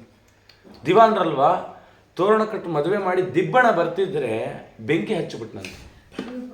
ಮಗಳ ಮದುವೆ ನಿಂತೋಯ್ತು. ಎಷ್ಟು ನೋವಾಗಿರ್ಬೇಕ್ರಿ ಅಲ್ವಾ. ಬರೀ ವೇಣುಗೋಪಾಲ ದಾಸರ ಬಗ್ಗೆ ತಿಳ್ಕೊಂಡ್ರೆ ಅದಕ್ಕೆ ಬೇಕು 3 ದಿನ, ಅಷ್ಟಿದೆ. ಅಂಥ ನೋವು. ಆ ಊರು ಬಿಟ್ಟು ಹೊರಗಡೆ ಬಂದರು. ಈ ನವಾಬರ ಸವಾಸ ಬೇಡ ನಮಗೆ ಅಂತ ತುಂಬ ದೂರಕ್ಕೆ ಬಂದರು. ಈ ತಿಮ್ಮಣ್ಣಂಗೂ ಗೋಪಾಲದಾಸರು ಬಹಳ ಒಂದು ನೆಂಟಸ್ಥಾನ, ಸ್ನೇಹ. ಎಲ್ಲ ಪತ್ರ ಬರೆದು ಗೋಪಾಲದಾಸರಿಗೆ ಹಾಕಿದರು. ಹೀಗಿದೆ ಒಮ್ಮೆ ಗೋಪಾಲದಾಸರು ಒಂದು ಪತ್ರ ಬರೆದರು, ನಮ್ಮ ಗುರುಗಳು ಬರ್ತಾ ಇದ್ದಾರೆ ಆದವಾನಿಗೆ ಮಂಗರಾಯನ ದೇವಸ್ಥಾನಕ್ಕೆ, ನೀವು ಬನ್ನಿ, ಗುರುಗಳು ದರ್ಶನ ಮಾಡಿ ದೂರದಿಂದ. ಯಾಕಂದರೆ ನನ್ನ ಗುರುಗಳು ಅಪ್ಪಣೆ ಕೊಟ್ಟಿಲ್ಲ, ಯಾರನ್ನೂ ಭೇಟಿ, ನನ್ನ ಜೊತೆ ಏಕಾಂತದಲ್ಲಿ ಇರಬೇಕು ಅಂತಿದ್ದಾರೆ. ಅವ್ರೇನಾದ್ರು ಅಪ್ಪಣೆ ಕೊಟ್ಟರೆ ಬಂದು ಮಾತಾಡಿಸಿ, ಇಲ್ಲ ದೂರದಲ್ಲಿ ಕಿಟಕಿ ನಿಂತ್ಕೊಂಡು ದರ್ಶನ ಮಾಡಿ. ಆ ವಿಜಯರಾಯರನ್ನು ನೋಡಬೇಕು. ಎಲ್ಲ ಕಡೆ ವಿಜಯರಾಯರ ಕೀರ್ತಿ ಮೆರೆಯಲಿ ಕೋಲೆ. ಎಲ್ಲ ಕಡೆ ವಿಜಯರಾಯರಿದ್ದರೆ ಎಲ್ಲರ ಕಷ್ಟವನ್ನು ಕಳೀತಾರಂತೆ ಆ ಪ್ರಭುಗಳು. ವಿ ಎಂದು ನುಡಿಯಲು ವಿಷ್ಣುದಾಸನಾಗುವನು, ಜಾಯೆಂದು ನುಡಿಯಲು ಜನನ ಹಾನಿ, ತಿ ಎಂದು ನುಡಿ ಏನು ಯಾ ಎಂದು ನುಡಿಯಲು ಯಮನಂಜುವ. ಇವರ ಸ್ಮರಣೆಯೇ ಸ್ನಾನ, ಇವರ ಸ್ಮರಣೆಯೇ ಧ್ಯಾನ, ಇವರ ಸ್ಮರಣೆಯೇ ಅಮೃತಪಾನ. ಇವೆಲ್ಲ ಕೇಳಿದ್ರು. ಇಷ್ಟು ಮಹಿಮಾವಂತರು ವಿಜಯರಾಯ, ಅವ್ರು ಕಾಣಬೇಕಲ್ಲ. ಒಮ್ಮೆ ಒದ್ದಾಡಿದ್ರು, ಸಿಕ್ಬಿಡ್ತು. ಒಂದು ಅವಕಾಶ ಸಿಕ್ತು, ಬಂದರು. ಆದವಾನಿಲಿ ನಿಂತರು, ಆ ಮಂಗರಾಯನ ದೇವಸ್ಥಾನಕ್ಕೆ ಬಂದರು. ಮಂಗರಾಯನ ಮುಂದೆ ಗೋಪಾಲದಾಸರು ವಿಜಯರಾಯರು ನಿಂತಿದ್ದಾರೆ. ಈ ಥರ ಕಿಟಕಿ ಹೊರಗಡೆ ನಿಂತು ಏನು ಮಾತಾಡ್ತಾ ಇದ್ದಾರೆ ನೋಡ್ತಾ ಇದ್ದಾರೆ. ಇವ್ರು ನೋಡಿದ್ರೆ ದೊಡ್ಡ ದೊಡ್ಡ ಸೃಷ್ಟಿ ಪ್ರಕರಣಗಳು, ಈ ಸಾಧನಾ ಭಾಗದೆಲ್ಲ ಚಿಂತನೆ ಮಾಡ್ತಾ ಇದ್ದಾರೆ. ಒಮ್ಮೆ ವಿಜಯರಾಯ ಹಿಂದೆ ತಿರುಗಿದ್ರು, ಲೇ ಪಂಗನಾಮ ಬಾರೋ ಇಲ್ಲಿ ಅಂದರು.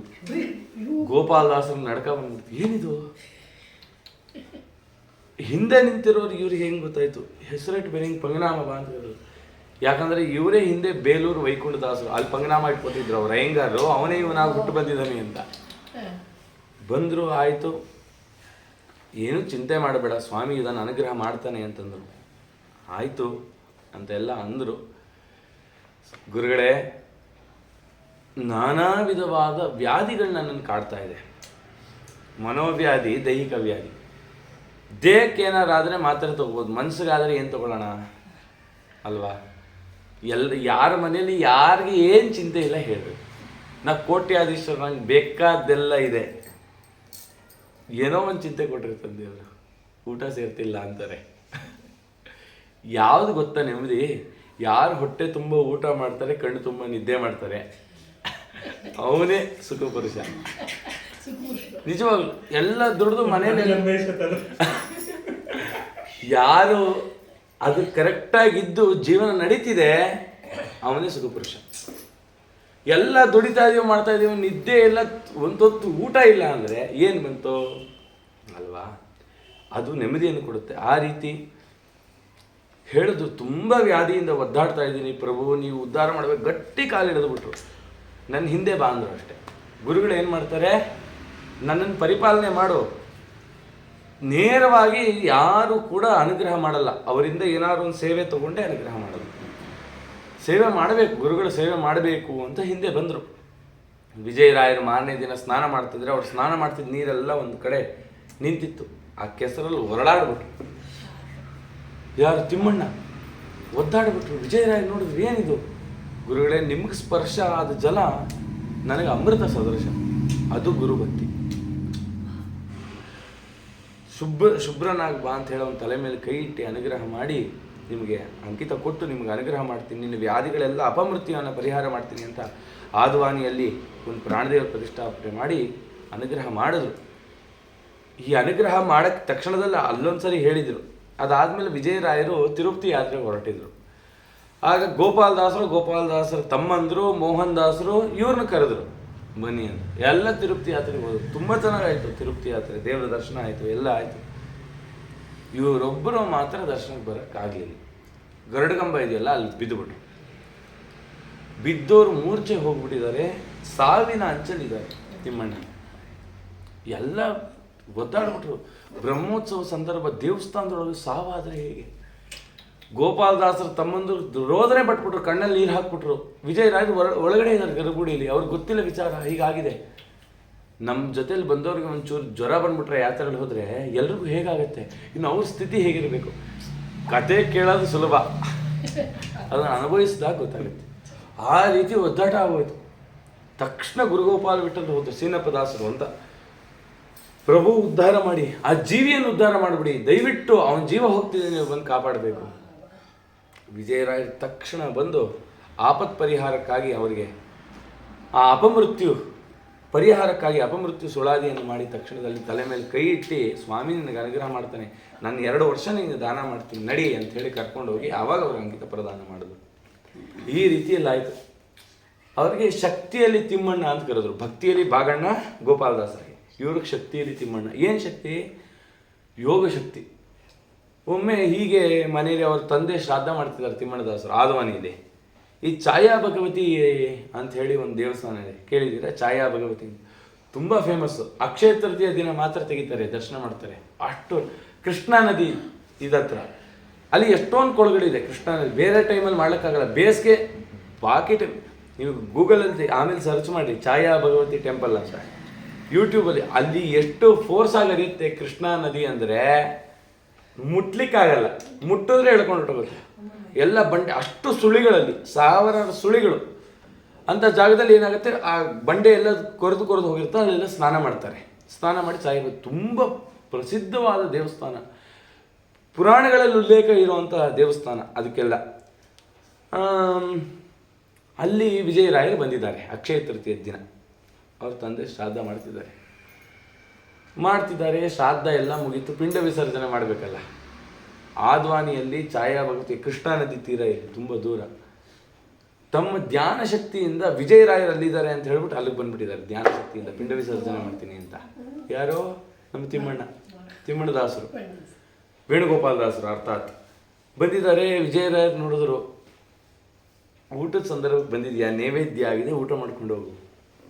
ಇಲ್ಲ ಸ್ವಾಮಿ, ಇಲ್ಲ ಗುರುಗಳೇ, ನಮ್ಮ ಮನೆಗೆ ಈ ಥರ ಹಿರಿಯರ ಕಾರ್ಯ ಇದೆ, ಬ್ರಾಹ್ಮಣರು ಬಂದಿದ್ದಾರೆ, ಅವರು ಭೋಜನಾದಿಗಳು ಮಾಡಿಸ್ಬೇಕು.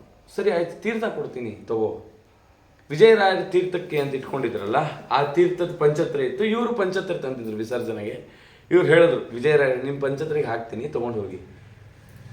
ಈ ಮಾತಿನ ಬರದಲ್ಲಿ ಏನಾಯಿತು, ಇವ್ರ ಪಂಚತ್ರ ಅಲ್ಲೇ ಇಟ್ಟು ವಿಜಯರಾಯರ ಪಂಚತ್ರ ತಗೊಂಡು ವಿಜಯರಾಯರು ಹೇಳಿದ್ರು, ಈ ಯೋಗ ಶಕ್ತಿಯನ್ನು ಬಳಸಬೇಡ, ಸಾಮಾನ್ಯ ಜನರಿಗೆ ಅದೆಲ್ಲ ತಿಳಿಬಾರ್ದು, ಗೌಣವಾಗೇ ಇರು ಅಂತೆಲ್ಲ ಹೇಳಿ, ಅವ್ರ ಬುದ್ಧಿ ಎಲ್ಲ ಹೇಳಿ ನೀನು ಹೋಗು. ಅವಾಗ ಕರೆದಂಥ ಶಕ್ತಿಯಲ್ಲಿ ತಿಮ್ಮಣ್ಣ ಅಂತ. ಇಂಥ ಯೋಗ ಶಕ್ತಿ ಎಲ್ಲಿಗೆ ಬೇಕಾದ್ರೆ ಯಾವ ಕಾಲಕ್ಕಾದ್ರೂ ಬರ್ಬೋದು, ಯಾವ ರೂಪದಲ್ಲಾದರೂ ಗೊತ್ತಿಲ್ಲ. ಈ ರೀತಿ ತಕ್ಷಣ ಅವ್ರ ಮನೆಗೆ ಬಂದಿದ್ದಾರೆ ಊಟ ಕೊಡಿಸೋ ಟೈಮ್ ಸಂದರ್ಭದಲ್ಲಿ. ಅಲ್ಲಿ ಬಂದು ತೀರ್ಥ ಕೊಟ್ಟರು. ಅಲ್ಲಿ ಒಬ್ಬ ವಿಜಯರಾಯರ ಶಿಷ್ಯ, ಅವನೇನು ಮಾಡ್ತಾನೆ, ವಿಜಯರಾಯರು ಬಂದಾಗ ವಿಜಯರಾಯರ ಪಾತ್ರೆ ತೊಳ್ಕೊಡ್ತಾನೆ. ಅವನಿಗೆ ಪಂಚತ್ರ ನೋಡಿ, ವಿಜಯರಾಯರ ಪಂಚತ್ರೆ ಅಲ್ವಾ ಅಂತ ಅಲ್ವಾ ಅಂದ. ಏನು ಹೇಳಬೇಕು, ಇವಾಗ ನಾನೇನು ಹೇಳಲ್ಲ ಅಂದರು. ಊಟ ಎಲ್ಲ ಆಗಿ ಉತ್ತರಾಪರ್ಶನೆ ಆದ್ಮೇಲೆ ಹೀಗಾಯಿತು ಒಂದೊಂದು. ಅದಕ್ಕೆ ಶಕ್ತಿಯಲ್ಲಿ ತಿಮ್ಮಣ್ಣ. ಅಂಥವ್ರು ವೇಣುಗೋಪಾಲದಾಸರು. ಯಾಕೆ 2 ವರ್ಷ ಆಯಿಸ್ಕೊಟ್ರು? ಯಾಕೆ ಅಂತಂದರೆ ಇನ್ನೊಬ್ಬ ಶಿಷ್ಯನ ಅನುಗ್ರಹ ಮಾಡಬೇಕು ಅಂತ, ಈ ಪರಂಪರೆ ಬೆಳಗಬೇಕು ಅಂತ. ವಿಜಯರಾಯರು ಆ ವೇಣುಗೋಪಾಲದಾಸರ ಮೇಲೆ ಕೈ ಇಟ್ಟು ನಿನ್ನ ಕುಲ ಉದ್ಧಾರ ಆಗಲಿ ಅಂದರು. ವಂಶದ ಕುಲ ಅಲ್ಲ, ಈ ಪರಂಪರಾ ಕುಲ. ಹಾಗಾಗಿ ನಾವು ಹೆಮ್ಮೆಯಿಂದ ಹೇಳ್ಕೋಬೋದು, ನಾವು ಆ ಕುಲದಲ್ಲಿ ಬಂದಂಥವ್ರು ಅಂತ ಅಲ್ವಾ, ಈ ಪರಂಪರೆಯಲ್ಲಿ ಬಂದಂಥವ್ರು ಅಂತ. ಹೀಗೆ ಆ ವೇಣುಗೋಪಾಲದಾಸರು ಪರ್ಯಾವಸಾನ ಕಾಲ ಕಾಯ್ತಾ ಇದ್ದಾರೆ. ವಿಜಯರಾಯರು ಆಜ್ಞೆ ಮಾಡಿದ್ದಾರೆ, ಒಬ್ಬನಿಗೆ ಅನುಗ್ರಹ ಮಾಡಬೇಕು. ವಿಜಯರಾಯರು ಹೋದರು ಎಲ್ಲಿಗೆ, ಕಲ್ಲೂರು ಸುಬ್ಬಣ್ಣಾಚಾರ ಮನೆಗೆ ಹೋದರು. ದೊಡ್ಡ ಸುಧಾಮಂಗಳ ನಡೀತಿತ್ತು, ನಿಮಗೆಲ್ಲ ಗೊತ್ತಿರುವಂಥ ಘಟನೆ. ವಿಜಯರಾಯರು ಅಡಿಗೆವನಂತೆ ಹೋಗಿ ಒಬ್ಬ ಶುಂಡನ ಕೈಯಲ್ಲಿ ಸುಧಾ ವಾಚನೆಯನ್ನು ಮಾಡಿಸಿದ್ರು. ಅವನು ಬಂದು ಗಟ್ಟಿ ಕಾಲಿಡದ, ಸ್ವಾಮಿ ತಪ್ಪಾಯಿತು. ವಿಜಯರಾಯರ ಕಾಲು ಹಿಡಿದು ತುಂಬ ಬೇಡ್ಕೊಂಡ, ನೀವು ನನಗೆ ಅನುಗ್ರಹ ಮಾಡಿ, ಇಷ್ಟೆಲ್ಲ ಜ್ಞಾನ ಇದೆ ಸತ್ಯ, ಆದರೆ ದಾಸತ್ವ ಅನ್ನೋದಿಲ್ಲ, ಜ್ಞಾನ ಅನ್ನೋದಿಲ್ಲ. ವಿದ್ಯೆ ಇದೆ, ಜ್ಞಾನ ಇಲ್ಲ, ನನಗೆ ಜ್ಞಾನ ಕೊಡಿ ಅಂತ ಹೇಳ. ನಾನು ಕೊಡ್ಲಿಕ್ಕಾಗಲ್ಲ. ಯಾಕೆ? ನಿನಗಾಗಿ ಕಾಯ್ತಿದ್ದಾರಪ್ಪ ನಿನ್ನ ಗುರುಗಳು, ಹೋಗು. ನನ್ನ ಗುರುಗಳು ಕಾಯ್ತಿದ್ದಾರ? ಯಾರು? ಹೀಗೆ ವೇಣುಗೋಪಾಲದಾಸರಿದ್ದ ರಾಧವಾನಿಯಲ್ಲಿ ಅವ್ರ ಬಳಿ ಹೋಗಿ ಅಂಕಿತವನ್ನು ಸ್ವೀಕಾರ ಮಾಡು. ತಕ್ಷಣ ಹೊರಟರು ವಿಜಯರಾಯರ ಆಜ್ಞೆ ಅಂತ. ತಕ್ಷಣ ಹೊರಟು ಆದ್ವಾನಿಗೆ ಬಂದು ಅಲ್ಲಿ ತಿಮ್ಮಣ್ಣದಾಸರನ್ನು ಕಂಡು ಅವ್ರ ಪಾದಕ್ಕೆ ಎರಗಿ ಅವರಂದ್ರು, ಏನು, ಯಾರು ನೀನು? ನನಗೆ ವಿಜಯರಾಯರು ಕಳಿಸಿದ್ದಾರೆ. ಮಾರನೇ ದಿನ ಅವರ ಬಗ್ಗೆ ಎಲ್ಲ ತಿಳ್ಕೊಂಡು ಅವರಿಗೆ ವ್ಯಾಸ ವಿಠಲ ಅಂತ ಅಂಕಿತ ಕೊಟ್ಟರು. ಅವ್ರಿಗೆ ಅಂಕಿತ ಕೊಟ್ಟು 3 ತಿಂಗಳಿಗೆ ಅವರು ಕಾಲವಾಗ್ಬಿಟ್ರು. ಅವ್ರಿಗೆ ಅಂಕಿತ ಕೊಡೋಕ್ಕೋಸ್ಕರ 2 ವರ್ಷ ಆಯುಸ್ ದಾನ ಮಾಡಿದ್ದಾರೆ ವಿಜಯರಾಯರು. ಇವರಿಬ್ಬರಿಗೆ ಎಲ್ಲಿ ಸಂಬಂಧ? ಗುರುಗಳು ಜನ್ಮ ಜನ್ಮಾಂತರಕ್ಕೆ ಸಂಬಂಧ ಅನ್ನೋದು ಇವರಿಂದ ತಿಳಿಬೋದು. ಹಿಂದೆ ನಾನು ಹೇಳಿದ್ನಲ್ಲ, ತಿಮ್ಮಣ್ಣದಾಸರು ಯಾರು? ಬೇಲೂರು ವೈಕುಂಠದಾಸರಾಗಿದ್ದರು. ಈ ವ್ಯಾಸವಿಠಲರೇ ಆ ವೈಕುಂಠದಾಸರ ಮನೆಯಲ್ಲಿ ಕೂಸಾಗಿ ಬಂದಿದ್ದ. ಅದಕ್ಕೊಂದು ದೊಡ್ಡ ಘಟನೆ. ಆ ವೈಕುಂಠದಾಸರಲ್ಲಿ ಇದ್ದಂಥ ಒಂದು ಅವರನ್ನೇ ಹಿಂಬಾಲಿಸ್ಕೊಂಡು ಒಂದು ಜೀವ ಬರ್ತಿತ್ತು. ಆ ಜೀವನ ಒಂದು ಫಲದಲ್ಲಿ ಅಭಿಮಂತ್ರಣ ಮಾಡಿದ್ರು. ಅದನ್ನು ಒಬ್ಳು ತಿಂದಿದ್ಲು. ಅವಳ ಗರ್ಭದಲ್ಲಿ ಹುಟ್ಟಿದ್ದ ಯಾರು? ಈ ವ್ಯಾಸವಿಠಲರು, ಕಲ್ಲೂರು ಸುಬ್ಬಣ್ಣಾಚಾರ್ಯ ಅವ್ರ ಮನೇಲಿ ಶಿಶುವಾಗಿ ಹುಟ್ಟಿದ್ರು. ಅವರಿಗೆ ನಂಜುಂಡ ಅಂತ ಹೆಸರು. ಆ ವೈಕುಂಠದಾಸರ ತೊಡೆ ಮೇಲೆ ಬೆಳೆದ. 7 ವರ್ಷಕ್ಕೆ ಅವನು 7 ವಯಸ್ಸನ್ನೇ ಕಾಳಿಂಗ ಸರ್ಪ ಕಚ್ಚಿ ಸತ್ತೋದ. ಈ ಜೀವಕ್ಕೆ ಅಲ್ಪಾಯುಷ್ಯ ಇಲ್ಲ ಅಂಥೇಳಿ ಬೇಲೂರು ಚೆನ್ನಕೇಶವನ ಮುಂದೆ ಅವನ ಹೆಣ ಇಟ್ಟು 3ನೇ ದಿನ ಬದುಕದ. ಸತ್ತಂತವನು ಮೈ ತುಂಬ ವಿಷ ಏರಿ ಕಪ್ಪಗಾಗದಂಥ ಶರೀರ ಮತ್ತೆ ಬದುಕ್ತು. ಜನ್ಮ ಜನ್ಮಕ್ಕೆ ನಮ್ಮನ್ನು ಯಾರು ಕಾಪಾಡೋದು? ಕಷ್ಟ ಕಾಲಕ್ಕೆ ಗುರುಗಳೇ. ಈಗಲೂ ಅಷ್ಟೇ, ಕಷ್ಟ ಕಾಲಕ್ಕೆ ನಾ ಬಂದಿದ್ದೀನಿ. ದುರಿತ ತರೆದು ಪೊರೆವ ವಿಜಯ ಗುರುಗಳೆಂಬ ಸ್ಮರಿಸಿ ಬದುಕಿರೋ. ತಕ್ಷಣದಲ್ಲಿ ಆ ವ್ಯಾಸವಿಠಲರು ಅಂಕಿತ ಆಗಿದ ತಕ್ಷಣ ವಿಜಯರಾಯರ ಹತ್ರ ಹೋದ್ರು, ಪಾದಕ್ಕೆ ಎರಗಿದ್ರು. ಪಾದದಿಂದ ತಲೆ ಎತ್ತಿ ನೋಡಿದ್ರೆ ಆ ಪಾದದಿಂದ ಬಂಗಾರದ ಕಾಂತಿ ಹೊರಗೆ ಬರ್ತಾ ಇತ್ತು. ಅದಕ್ಕೆ ಸ್ಮರಿಸಿ ಬದುಕಿರೋ, ದಿವ್ಯ ಚರಣಕ್ಕೆ ಎರಗಿರೋ, ಇಂಥ ದಿವ್ಯವಾದ ಚರಣಕ್ಕೆ ಎರಗಿ ಅಂಥೇಳಿ ಪ್ರಾರ್ಥನೆ ಮಾಡಿ ಕಲ್ಲೂರಿನಲ್ಲೇ ತಮ್ಮ ಸಾಧನಾ ಭೂಮಿಯನ್ನಾಗಿ ಮಾಡಿಕೊಂಡ್ರು. ವಿಶೇಷವಾದ ಸಾಧನೆಗಳನ್ನೆಲ್ಲ ಮಾಡಿ ಅಲ್ಲಿ ನಿರಂತರವಾಗಿ ಆ ಬಿಂಬಕ್ರಿಯೆ ಚಿಂತನೆಗಳನ್ನು ನಡೆಸ್ತಾ ಇದ್ರು. ಬಿಂಬ ಸ್ವರೂಪದ ಚಿಂತನೆಗಳನ್ನು ನಡೆಸಿ ಶಿಷ್ಯರಿಗೆಲ್ಲ ಆ ಭಾಗವತ ತತ್ವವನ್ನು ಪರಿಪಾಲನೆ ಮಾಡ್ತಿದ್ರು. ಅಲ್ಲ, ಅವರೇ ಸುಧಾ ಪಾಠ ಮಾಡಿದಂಥವರು ಹೇಳ್ತಾರೆ, ಅವತ್ತು ಸುಧಾ ಪಾಠ ಹೇಳಿಸ್ಕೊಂಡಿದ್ದಾಗ ಈ ಜ್ಞಾನ ಇರಲಿಲ್ಲ, 50 ಸುಧಾ ಮಂಗಳ ಮಾಡಿದಾಗ ಜ್ಞಾನ ಇರಲಿಲ್ಲ, ಇವತ್ತು ಕೂತ್ಕೊಂಡು ನಾರಾಯಣ ಕೃಷ್ಣ ಅನ್ನೋ ಜ್ಞಾನ ಬಂದಿದೆ ಅಂತ. ಸುಧಾ ಯಾಕೆ ಓದಬೇಕು? ನಾರಾಯಣ ಕೃಷ್ಣ ಅನ್ನೋ ನಾಮ ನಾಲಿಗೆಯಲ್ಲಿ ಸದಾ ಇರಲಿ ಅಂತ. ಆದರೆ ಅದು ಮರ್ತೋಗ್ಬಿಟ್ಟಿರುತ್ತೆ ನಮ್ಮ ವಾಕ್ಯಾರ್ಥ, ನಮ್ಮ ಪಾಂಡಿತ್ಯದಲ್ಲಿ ನಾರಾಯಣ ಕೃಷ್ಣ ಅನ್ನೋದು ಮರ್ತೋಗ್ಬಿಟ್ಟಿರುತ್ತೆ. ಇವತ್ತು ನನಗೆ ನೆನಪಾಯ್ತು. ಇದಕ್ಕೆಲ್ಲ ಕಾರಣ ನನ್ನ ಗುರುಗಳು, ವಿಜಯ ಗುರುಗಳು, ನನ್ನ ನೀತ ಗುರುಗಳಾದ ವೇಣುಗೋಪಾಲದಾಸರನ್ನು ಸ್ಮರಣೆ ಮಾಡ್ತಾ ಹೀಗೆ ನಡೀತಾ ಇತ್ತು. ಎಲ್ಲ ಯಾತ್ರೆಗಳನ್ನು ಮಾಡ್ತಾರೆ. ಸುಮಾರು ದೇವರ ನಾಮಗಳನ್ನೆಲ್ಲ ನಮ್ಮ ವ್ಯಾಸವಿಠಲರು ರಚನೆ ಮಾಡ್ತಾರೆ. ಆ ವ್ಯಾಸವಿಠಲರು ಹೀಗೆ ಇರೋ ಕಾಲಕ್ಕೆ ಅವರು ಚಿಂತನೆ ಮಾಡಿದ್ರು. ವಿಜಯರಾಯರು ಆಜ್ಞೆ ಮಾಡಿದ್ದಾರೆ, ಇದು ಪರಂಪರಾಗತವಾಗಿ ಬೆಳೆಸ್ಬೇಕಲ್ಲ, ಯಾರು ಹಿಡಿಯೋದು? ಒಬ್ಬ ಗುರುಗಳು ಸಿಗೋದು ಎಷ್ಟು ಕಷ್ಟನೋ, ಒಬ್ಬ ಉತ್ತಮ ಶಿಷ್ಯ ಸಿಗೋದು ಅಷ್ಟೇ ಕಷ್ಟ. ರಾಮಕೃಷ್ಣ ಪರಮಹಂಸಗೆ ನಾನು ಹೇಳೋದನ್ನಲ್ಲ, 1000 ಜನ ಶಿಷ್ಯರಿರ್ಬೋದು. ವಿವೇಕಾನಂದ ಅಂತ ಒಬ್ಬ ಶಿಷ್ಯ ಬೇಕಿತ್ತು. ಯಾಕೆ? ಗುರುಗಳ ಕೀರ್ತಿಯನ್ನು ಮೆರೆಸ್ತಕ್ಕಂಥದ್ದು. ಅದಕ್ಕೆ ಗುರುಗೋವಿಂದಾಸ್ ಹೇಳೋರಂತೆ, ನಮಗೆ 100 ಜನ ಶಿಷ್ಯರಿರಲಿ, 10 ಜನ ಶಿಷ್ಯರಲ್ಲಿ ಒಬ್ಬ ನಮ್ಮ ಹೆಸರು ಹೇಳುವಂಥ ಶಿಷ್ಯ ಬರ್ತಾನಂತೆ. ಇನ್ನು 9 ಜನ ತನ್ನ ಆತ್ಮ ಸಾಧನೆ ಮಾಡ್ಕೋತಾನೆ. ಆ 9 ಜನರಲ್ಲಿ 8 ಜನ ಅಲ್ಲಿ ಇಲ್ಲಿ ವ್ಯಾಮೋಹಕ್ಕೆ ಒಳಗಾಗ್ಬಿಡ್ತಾರೆ. ಒಬ್ಬ ಆತ್ಮ ಸಾಧನೆ ಮಾಡ್ಕೋತಾನೆ, ಇನ್ನೊಬ್ಬ ನಮ್ಮ ಹೆಸರು ಹೇಳ್ತಾನೆ ಅಂತ ಹೇಳಿದ್ದೆ. 4 ಹೆಜ್ಜೆ ಮುಂದೆ ಇಟ್ಟು ಅವ್ರಿಗೆ ಅಂಕಿತ ಕೊಡ್ತಿದ್ರು ಯುವಕರಿಗೆ. ಯಾರೋ ಗುರುಗೋವಿಂದ ವಿಠಲದಾಸರು ಈ ರೀತಿಯಲ್ಲಿ ಮಾಡ್ತಿದ್ರು. ಅದಕ್ಕೆ ಅವ್ರು ಯೋಚನೆ ಮಾಡಿದ್ರು, ಈ ಪರಂಪರೆ ಬೆಳಿಬೇಕಲ್ಲ, ಏನು ಮಾಡೋದು? ಅವ್ರ ಊರಿನಲ್ಲೇ, ಕಲ್ಲೂರಿನಲ್ಲೇ ಒಬ್ಬ ವ್ಯಕ್ತಿ ಇದ್ದ. ಅವನ ಹೆಸರು ತಮ್ಮಣ್ಣ ಅಂತ. ಗುರುಗಳ ಹೆಸರು ತಿಮ್ಮಣ್ಣ, ಶಿಷ್ಯನ ಹೆಸರು ತಮ್ಮಣ್ಣ. ಆ ತಮ್ಮಣ್ಣನ ಎಲ್ಲರೂ ಕೂಡ ವೈರಾಗ್ಯ ತಿಮ್ಮಣ್ಣ, ತಮ್ಮಣ್ಣ, ವಿರಕ್ತ ತಮ್ಮಣ್ಣ ಅಂತ ಕರೀತಿದ್ರು. ಬಾಲ್ಯದಿಂದ ಏನೋ ವೈರಾಗ್ಯ. ಎಲ್ಲೋ ಬಂಡೆಗಳ ಮಧ್ಯೆ ಕೂತ್ಕೊಳ್ಳೋದು, ದೇವ್ರ ಧ್ಯಾನ ಮಾಡ್ತಾ ಕೂತ್ರೆ ಒಂದೊಂದು ವಾರ ಮನೆಗೆ ಎದ್ದು ಬರಲ್ಲ. ಅಪ್ಪ ಅಮ್ಮ ಹುಡುಕ್ಬೇಕು, ಎಲ್ಲೋದ. ಯಾವುದೋ ಗುಹೆ ಒಳಗೆ ಕೂತ್ಕೊಂಡ್ಬಿಡೋದು, ತೆಂಗಿನ ಮರ ಏರಿ ತೆಂಗಿನ ಮರದ ಮೇಲೆ ಕೂತ್ಕೊಂಡ್ಬಿಡೋದು, ಅಲ್ಲಿ ಧ್ಯಾನ ಮಾಡ್ತಾ. ಇಲ್ಲೆಲ್ಲ ಬಂದು ಹುಡುಕ್ತಾರೆ ಗುಹೆಗಳಲ್ಲಿ ಅಂತ, ತೆಂಗಿನ ಮರ ಏರಿ ಕೂತ್ಕೊಂಡ್ಬಿಡೋನಂತೆ. ಅಷ್ಟು ಧ್ಯಾನ ಮಗ್ನ. ವೈರಾಗ್ಯ ಅಂದರೆ ಯಾವುದರಲ್ಲೂ ಆಸಕ್ತಿ ಇಲ್ಲ, ಯಾವಾಗಲೂ ದೇವರು ಹಾಗೆ ಅಂತ ಎಲ್ಲರನ್ನೂ ತಿರಸ್ಕಾರ ಮಾಡ್ತಿರ್ಲಿಲ್ಲ. ಎಲ್ಲರೂ ತುಂಬ ಪ್ರೀತಿಯಿಂದ ಮಾತಾಡ್ಸೋದು. ಯಾರು ತುಂಬ ದೀನರಾಗಿದ್ದಾರೆ ಅಂತಂದ್ರೆ ಅವರ ಅತ್ಯಂತ ಕರುಣೆಯಿಂದ ಅವ್ರನ್ನ ನೋಡ್ಕೊಳ್ಳೋದು, ಮಾಡೋದು, ಅವ್ರನ್ನ ಪೋಷಣೆ ಮಾಡೋದು. ತನಗಾಗಬೇಕಾದ್ರೆ ಮಾತ್ರ ಏನು ಪೋಷಣೆ ಮಾಡ್ಕೊಳ್ಳಲ್ಲ, ತಾನು ಒಣಗ್ಕೊಂಡೇ ಇರೋದು. ಈ ರೀತಿ ಇತ್ತು. ಯಾರ್ಯಾರ ಹತ್ರನೂ ಹೋಗೋದು, ಏನೋ ಪಾಠ ಹೇಳಿಸ್ಕೊಳ್ಳೋದು, ಏನೋ ಭಗವಂತನ ವಿಚಾರಗಳು ಎಲ್ಲಿ ಆಗುತ್ತೋ ಅಲ್ಲೆಲ್ಲ ಹುಡುಕೊಂಡು ಹೋಗೋದು. ಎಲ್ಲಿ ವ್ಯಾಸವಿಠಲರದು ಚಿಂತನೆ ನಡೆಯುತ್ತೆ ಅಥವಾ ಬೇರೆ ಇನ್ಯಾರ್ದು ಏನೇನು ನಡೆಯುತ್ತೆ ಅಲ್ಲೆಲ್ಲ ಹುಡುಕೊಂಡು ಹೋಗೋದು. ಸರಿ, ಹೀಗೆ ಹೋಗೋದು. ಹೀಗೆ ಹೋಗ್ತಿದ್ದ ಕಾಲದಲ್ಲಿ ಯಾರೋ ಒಮ್ಮೆ ಬಂದು ಹೇಳಿದ್ರಂತೆ, ಹೀಗೆ ಅಲ್ಲಿ ಇಲ್ಲಿ ಮಾಡಿಕೊಂಡಿದ್ರೆ ಗುರುಗಳನ್ನೇ ಯಾವಾಗ ಪಡಿತೀಯಾ? ಆ ಕಾಲಕ್ಕಿನ್ನೂ ವಿಜಯರಾಯರಿದ್ದರು. ಒಮ್ಮೆ ವಿಜಯರಾಯರ ದರ್ಶನ ಮಾಡಿದ್ರಂತೆ. ಆಗಿನ್ನೂ ಚಿಕ್ಕ ಹುಡುಗ ವಿಜಯರಾಯ ಒಂದು ತಲೆ ಮೇಲೆ ಕೈ ಇಟ್ಟು, ನಿನ್ನಿಂದ ಈ ಪರಂಪರೆ ಬೆಳೆಯುತ್ತೆ ಅಂತ ಅನುಗ್ರಹ ಮಾಡಿಬಿಟ್ಟಿದಂತೆ. ಅವನಿಗೆ ಆ ಕಾಲಕ್ಕೇನೂ ಗೊತ್ತಿಲ್ಲ, ಏನೋ ದೊಡ್ಡವರ ಆಶೀರ್ವಾದ. ಎಷ್ಟೋ ನಮ್ಗೆ ಗೊತ್ತೇ ಆಗಲ್ಲ ದೊಡ್ಡವರ ಆಶೀರ್ವಾದ. 40-50 ವರ್ಷ ಆದಮೇಲೆ ಹೀಗೆ ಯಾರೋ ಹೇಳಿದ್ರು ಅಂತ ನೆನಪು ಮಾಡ್ಕೋತೀವಿ ಅಲ್ವಾ? ನೆನ್ನೆ ನೀವು ಹೇಳ್ತಿದ್ರಿ, ಆ ಫೋಟೋ ಸಿಕ್ತು ನೋಡಿ, ಅದೇನೋ ಗೊತ್ತಿರಲ್ಲ, ಏನೇನೋ ಮಾಡುತ್ತೆ. ಹೀಗೆ ಅವರು ಹಾಗೆ ಚಿಂತನೆ ಮಾಡಿದ್ರು, ಏನೋ ಗೊತ್ತಿಲ್ಲ, ವಿಜಯರಾಯರಿಗೆ ಅನುಗ್ರಹ ಮಾಡಿದ್ದಾರೆ. ಆ ವ್ಯಾಸವಿಠಲರಿಗೆ ಇವ್ರ ಮೇಲೆ ದೃಷ್ಟಿ ಬಿತ್ತು, ಕಲ್ಲೂರು ಸುಬ್ಬಣ್ಣಾಚಾರ್ಯ. ನಮ್ಮ ಪರಮಗುರುಗಳಾದ ವಿಜಯರಾಯರು ಇವ್ರ ಮೇಲೆ ಒಂದು ದೃಷ್ಟಿ ಬೀರಿದ್ದಾರೆ ಅಂತಂದರೆ ಏನೋ ವಿಶೇಷಣ ಇದೆ. ಕರೆಸಿದ್ರು. ಅಷ್ಟೊತ್ತಿಗಾಗಲೇ ಅವ್ರಿಗೆ ಸೂಚನೆ ಸಿಕ್ಕಿತ್ತು, ಏನೇ ಮಾಡಿದ್ರು ಗುರುಗಳಿಲ್ಲದೆ ಮಾಡೋದು ಎಲ್ಲ ವ್ಯರ್ಥ. ಯಾಕಂದರೆ ಗುರುದ್ವಾರವೇ ಒಲಿಯುವ ವಿಜಯ ವಿಠಲ. ಹೇಗೆ ಒಲಿತಾನೆ ದೇವರು? ಗುರುಗಳಿಂದಲೇ ಒಲಿತಾನೆ. ನಾವು ನೇರವಾಗಿ ಹೋಗೋನು ಮುಟ್ರಿ, ಕಿತ್ತಾಡ್ರಿ, ಮುದ್ದಾಡ್ರಿ ಅವ್ನು ಬರಲ್ಲ. ಗುರುಗಳಿದ ನೋಡಿ, ಮುದ್ದು ಮೋಹನ್ ದಾಸರು ಇದ್ದಾರ, ಅವನು ಕುಣಿತಾನೆ.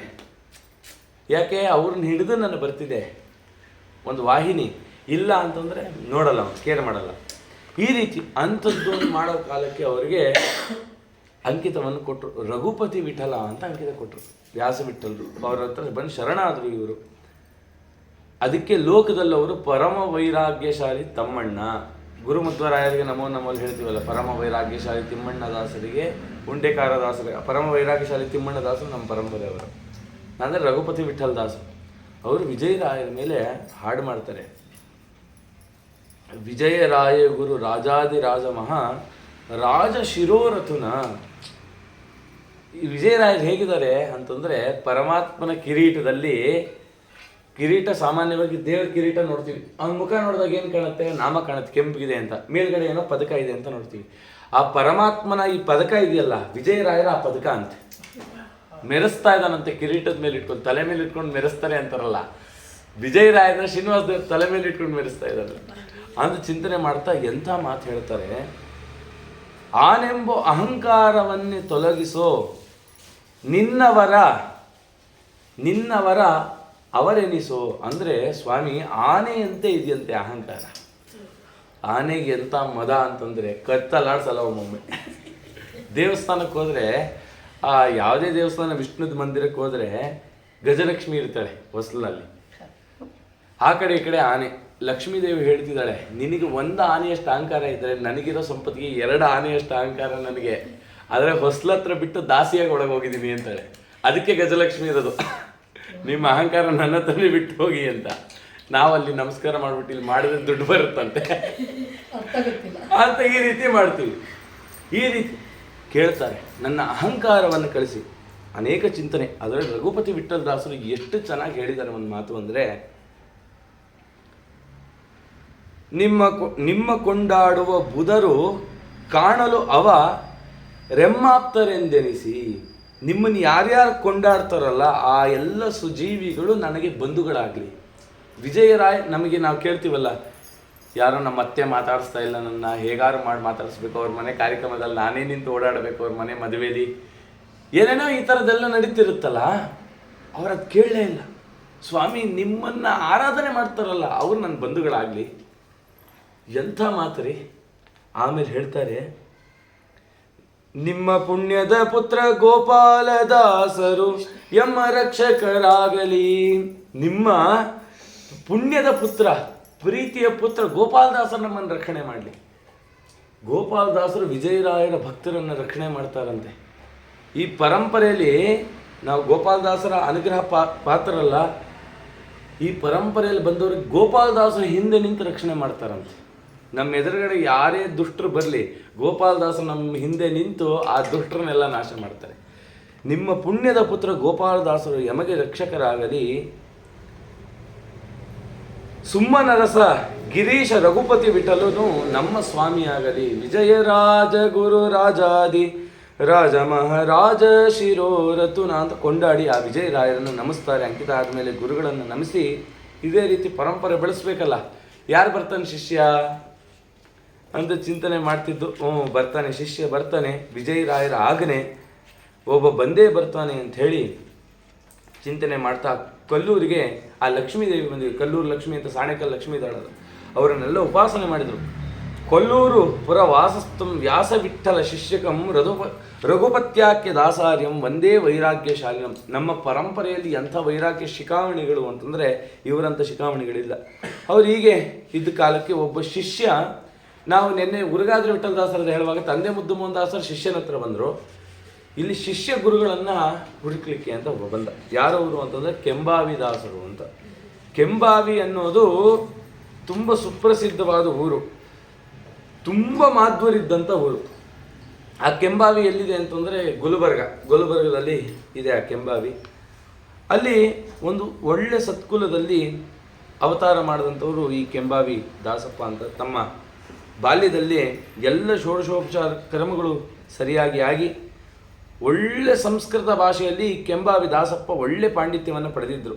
ಅವ್ರ ಬಗ್ಗೆ ಹೇಳುವಾಗ ಹೇಳ್ತಾರೆ, ಕೆಂಬಾವಿಪುರ ವಾಸಸ್ಥಂ ದಾಸಾಚರ್ಯೇತಿ ವಾಮಕಂ ಶಿಷ್ಯಾಕ್ಯಂ ರಘುಪತ್ಯಾಖ್ಯ ತಾಪಸೋತ್ತಮ ವಿಖ್ಯಾತಂ ಭೂವರಾಹ ರಘುಪತ್ಯಾಖ್ಯ ದಾಸಾಂಕಿತಂ ಅಹಂ ಭಜೆ.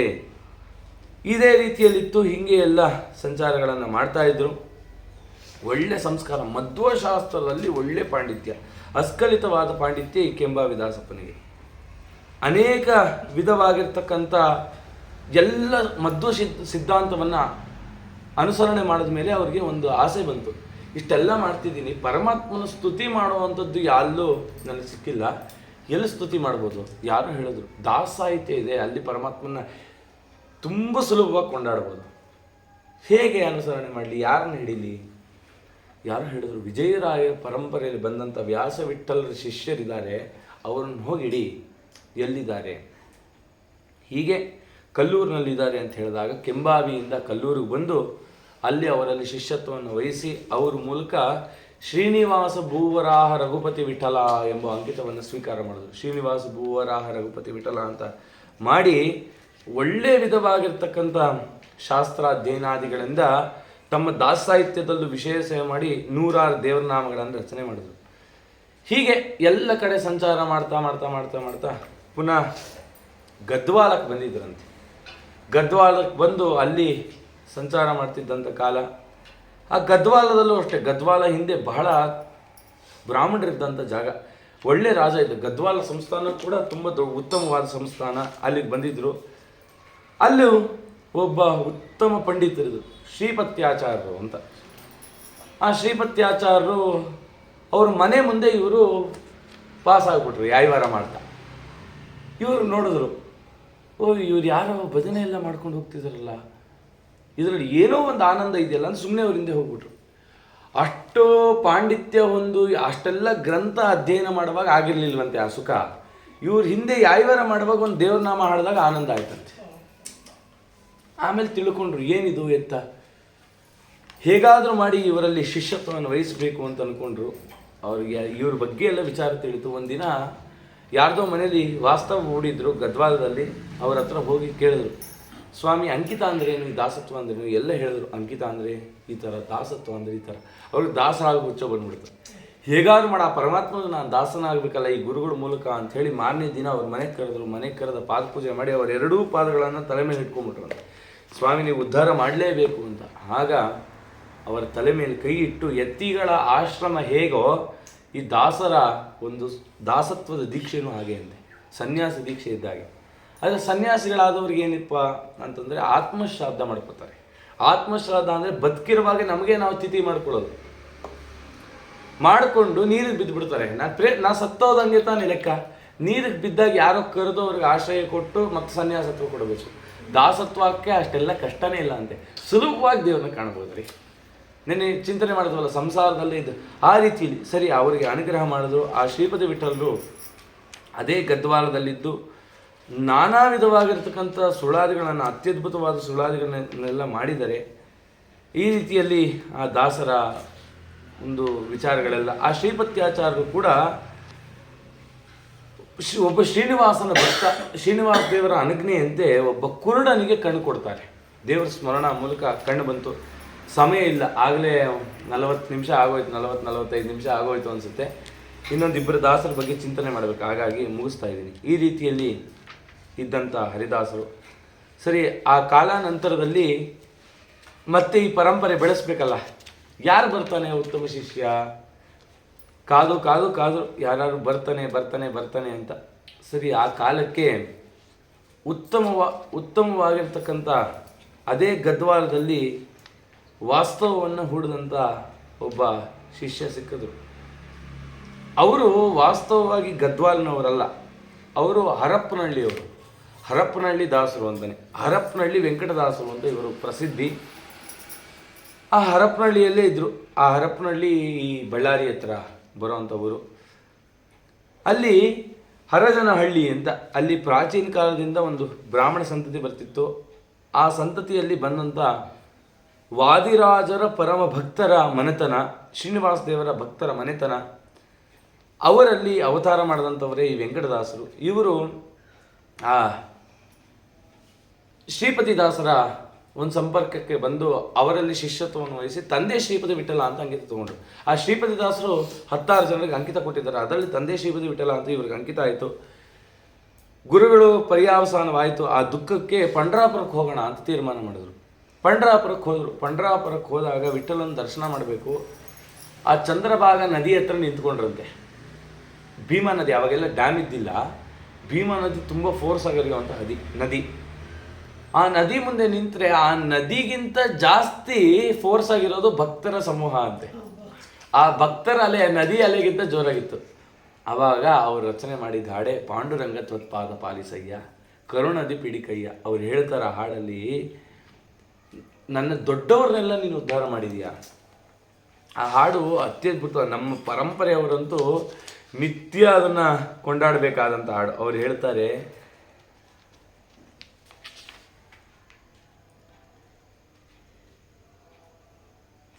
ಧರಣಿಯೊಳಗೆ ನಮ್ಮ ಹಿರಿಯರನ್ನು ಉದ್ಧಾರ ಮಾಡಿದ್ಯೋ ಗಂಭೀರ. ಧರಣಿಯೊಳಗೆ, ಭೂಮಿಯಲ್ಲಿ ಅವತಾರ ಮಾಡಿದಂಥ ಈ ವಿಜಯರಾಯರ ಪರಂಪರೆ ಅವ್ರನ್ನೆಲ್ಲ ನೀನು ಉದ್ಧಾರ ಮಾಡಿದ್ಯಾ.